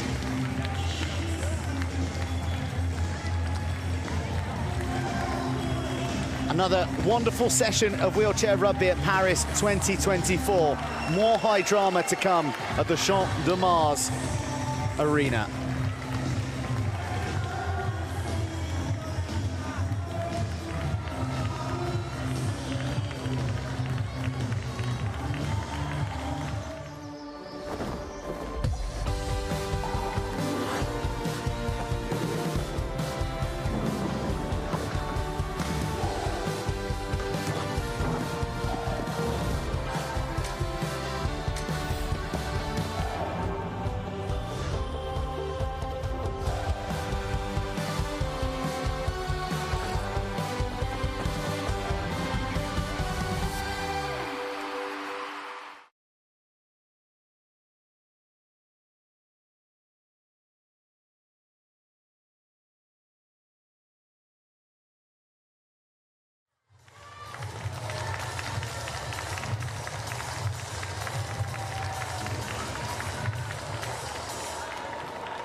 disappointment result yesterday. What does win now mean to you? I mean, tournament's not over yet. We're not done fighting. We still have a lot to play for. And we're going to have another tough match tomorrow against either France or Germany, I believe. So we'll be watching that game later on to see how it looks. And we're not done yet. We want to put on a show for France. We want to put on a show for our family, friends, loved ones that are here watching and back home. And I was going to ask, do you usually watch those matches? So you're watching France-Germany. Sorry? I was going to ask, do you usually watch those matches? So you're watching France-Germany. We'll be tuning in later. Yeah, we got a little scouting to do. We've seen both those teams before, but we want to make sure we're as ready as we can be tomorrow because we still got a lot to fight for, like I said. And you managed to keep the match very much under control since the end of the first quarter. Why do you think you managed to do that? I think we just played Canada rugby today. Some of this tournament, we haven't necessarily been on our best game. And today we wanted to come out and, again, make a statement to the world. Denmark's a great team. They played a great game, but we played very clean. We got everybody out there, and it's always fun to watch the rookies get out there and crash around too. So it's kind of a proud moment for all of us. Thank you. Thank you, Zach. All good? Yeah, good. Thank you very much. Have a great day. Interview with Trevor Hirschfield. After that result yesterday, what does this mean today mean to you? I mean, you got to flip the page quick. It's a quick tournament. We're playing back-to-back, and yeah, we're not where we want to be right now, but we got to keep fighting. Like, we had to get ready for this game. We had to come out firing. We know Denmark hadn't won a game yet, so they weren't going to be a slouch. So we had to make sure we were on our game and ready to go. You managed to keep the match very much under control. What did you like the most about the team's performance today? I think we were able to take care of the ball today. I think our passing was crisp, and I think we moved the ball well. I think maybe that was some of our downfalls in the earlier games, but we were able to put it together today and found another gear and on to tomorrow. And you're facing France or Germany. Zach told me you're going to watch the match tonight. Are you as well? No. Zach can watch the match. I won't. I'll wait to hear. Why are you not watching it? I don't know. I've seen a lot of rugby in my life. I'll wait for the results. And what would another win tomorrow would mean for you in terms of finishing in the 5th place, leaving the tournament on a good note? Yeah, I think that's great for our team. I think especially a lot of the newer athletes here finishing on a winning note is good to take into the next 4 years, right? Something to build off. So tomorrow is super important. I mean, if I had to put money on it, I'd probably say France is who we're going to see. So we've seen them plenty of times in that 5th, 6th game, so we know it's going to be a fight. Thank you, Trevor. Thanks. Interview with Mark Petters. Mark, why do you think Canada managed to keep the match under control today? What again?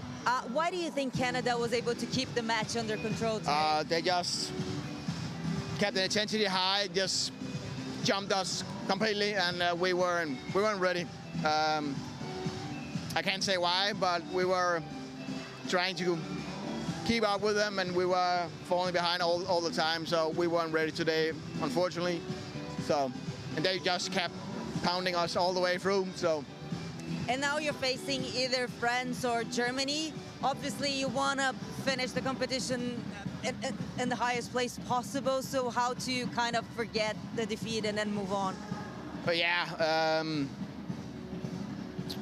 just have to forget this one, forget the last 4 matches, and just move on. And hopefully we can end on a win, hopefully. But let's see what happens tomorrow or later today. Are you watching the match tonight? Yeah. Why? Do you always watch it? Yeah, well, I played myself, and also I'm a big fan of our own sport. So every time there's a competition, even though I'm not in it, I'm watching the game. So I'm a big fan. Perfect. Do you mind just saying a little bit in Danish now, please? Why do you think Canada was able to keep the match under control, and how to keep the motivation for tomorrow against France or Germany? Ja, med England, eller Canada, de sprang over os med det samme, og vi var ikke lige helt klar på det tempo, de satte fra starten af, og vi kommer aldrig sådan rigtig igen. Vi skal prøve at glemme de sidste 4 kampe her, som har endt i nederlag, og så må vi bare prøve at se, om vi kan komme videre og så få en sejr i morgen. Thank you very much, Mark. You're welcome. interview with Beau Vernon. Beau, it was so close. It was like so much in details. Is it possible to say what went wrong? Yeah, Japan are just a fantastic team, and they've got so many different looks at you, and so many different players they run through, and you wouldn't even know that they're gone to a second or third or fourth string lineup. They're that good, and the disappointing part is we put ourselves in a position to win, and we just couldn't capitalise when it counted. So it's really hurting really hard right now, just because we're in that position to give ourselves the opportunity to win the game, and we just couldn't close it out.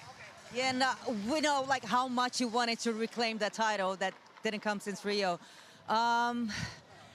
What, like overtime, it's just 3 minutes. It's one wrong play can ruin everything. So could you maybe try to find out what happened during overtime?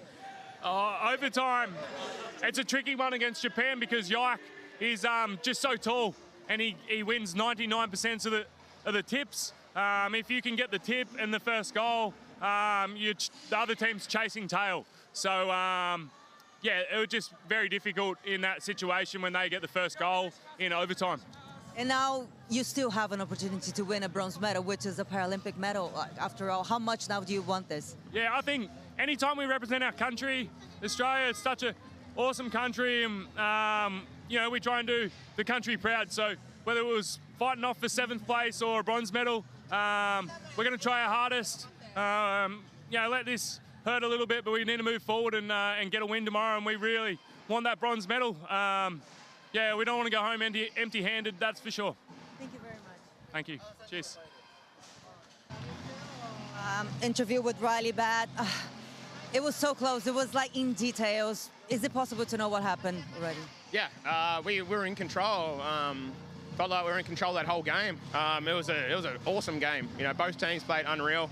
Really happy with our performance. Unfortunately, in the last 2 minutes, Bondi and I both made a big mistake, and very uncharacteristic for us. So yeah, it sucks. It hurts. The fairy tale finish isn't quite there, but we have to play for bronze tomorrow.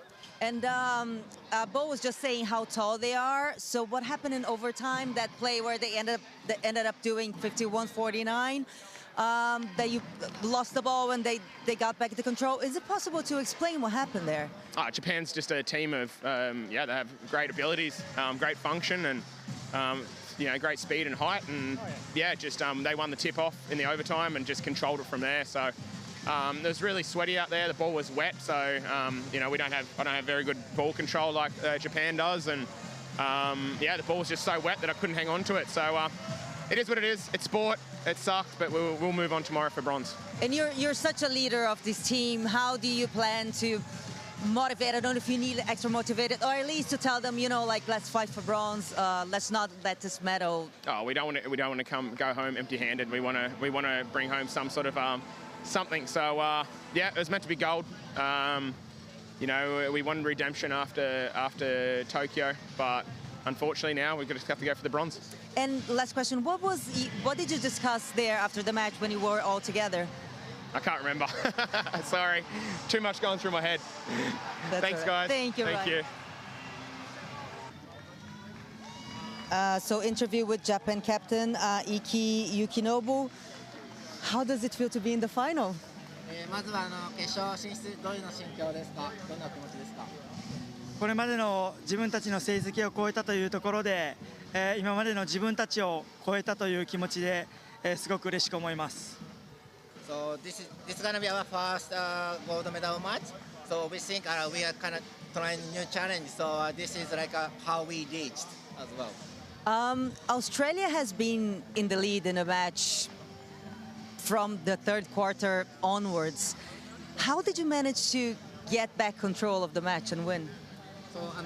全体的にオーストラリアの方が押し気味っていうかスコア的にリードして3ピリナットもリードしてました、でそこからどうやってどういうふうに逆転していく気持ちを持っていったんでしょうか。そうですね、私たちの目的はもちろん勝利ではありますけれども、最後まで自分たちのラグビーをやりきる、勝利よりも自分たちのラグビーを遂行するということにフォーカスして臨んだ結果が奇跡のような最終の結果を勝利を生んだのではないかと思っています。Of course, our goal is to win the gold medal, but more than that, we are trying to do our rugby. To do our rugby is the most important thing for our team, and so with the feeling, we try to do our best, and that which brings us the kind of miraculous result to win against Australia. Sorry, what result? Apologies, I didn't get. Sorry, sorry. So our focus is to play our rugby, like what we usually do, and then we focus on that, and then that brings us to give us a good result because we focus on our rugby.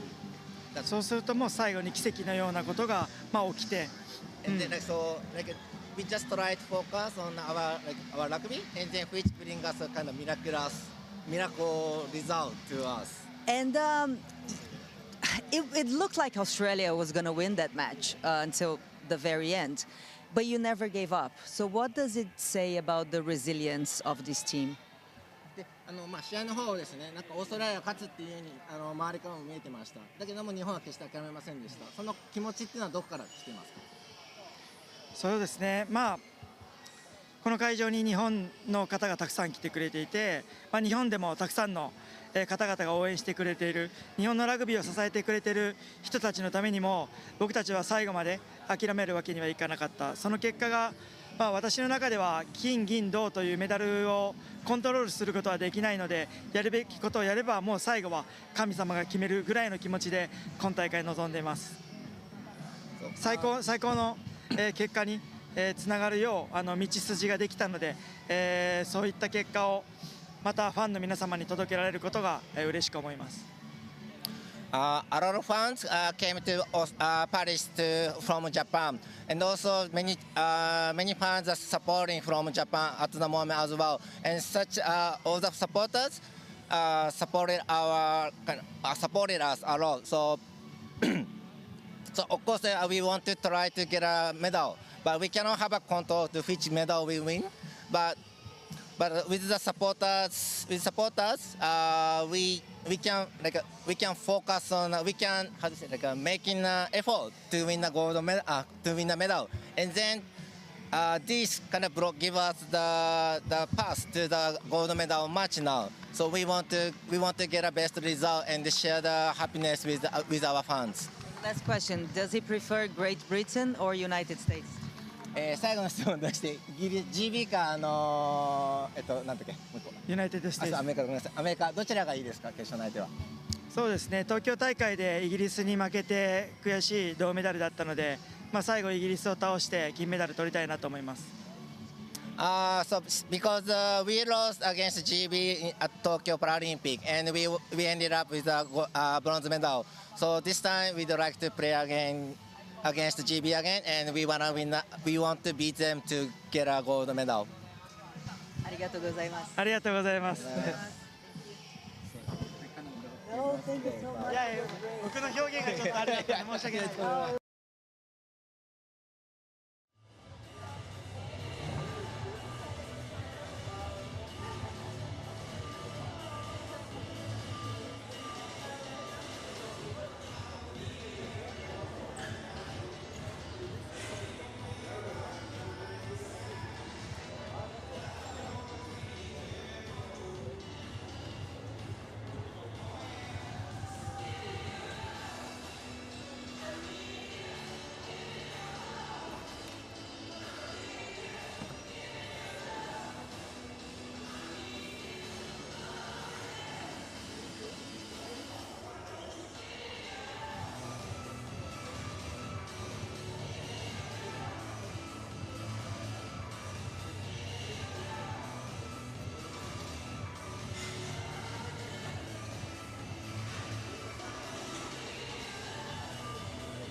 IBC English commentary. Stereo mix left, stereo mix right.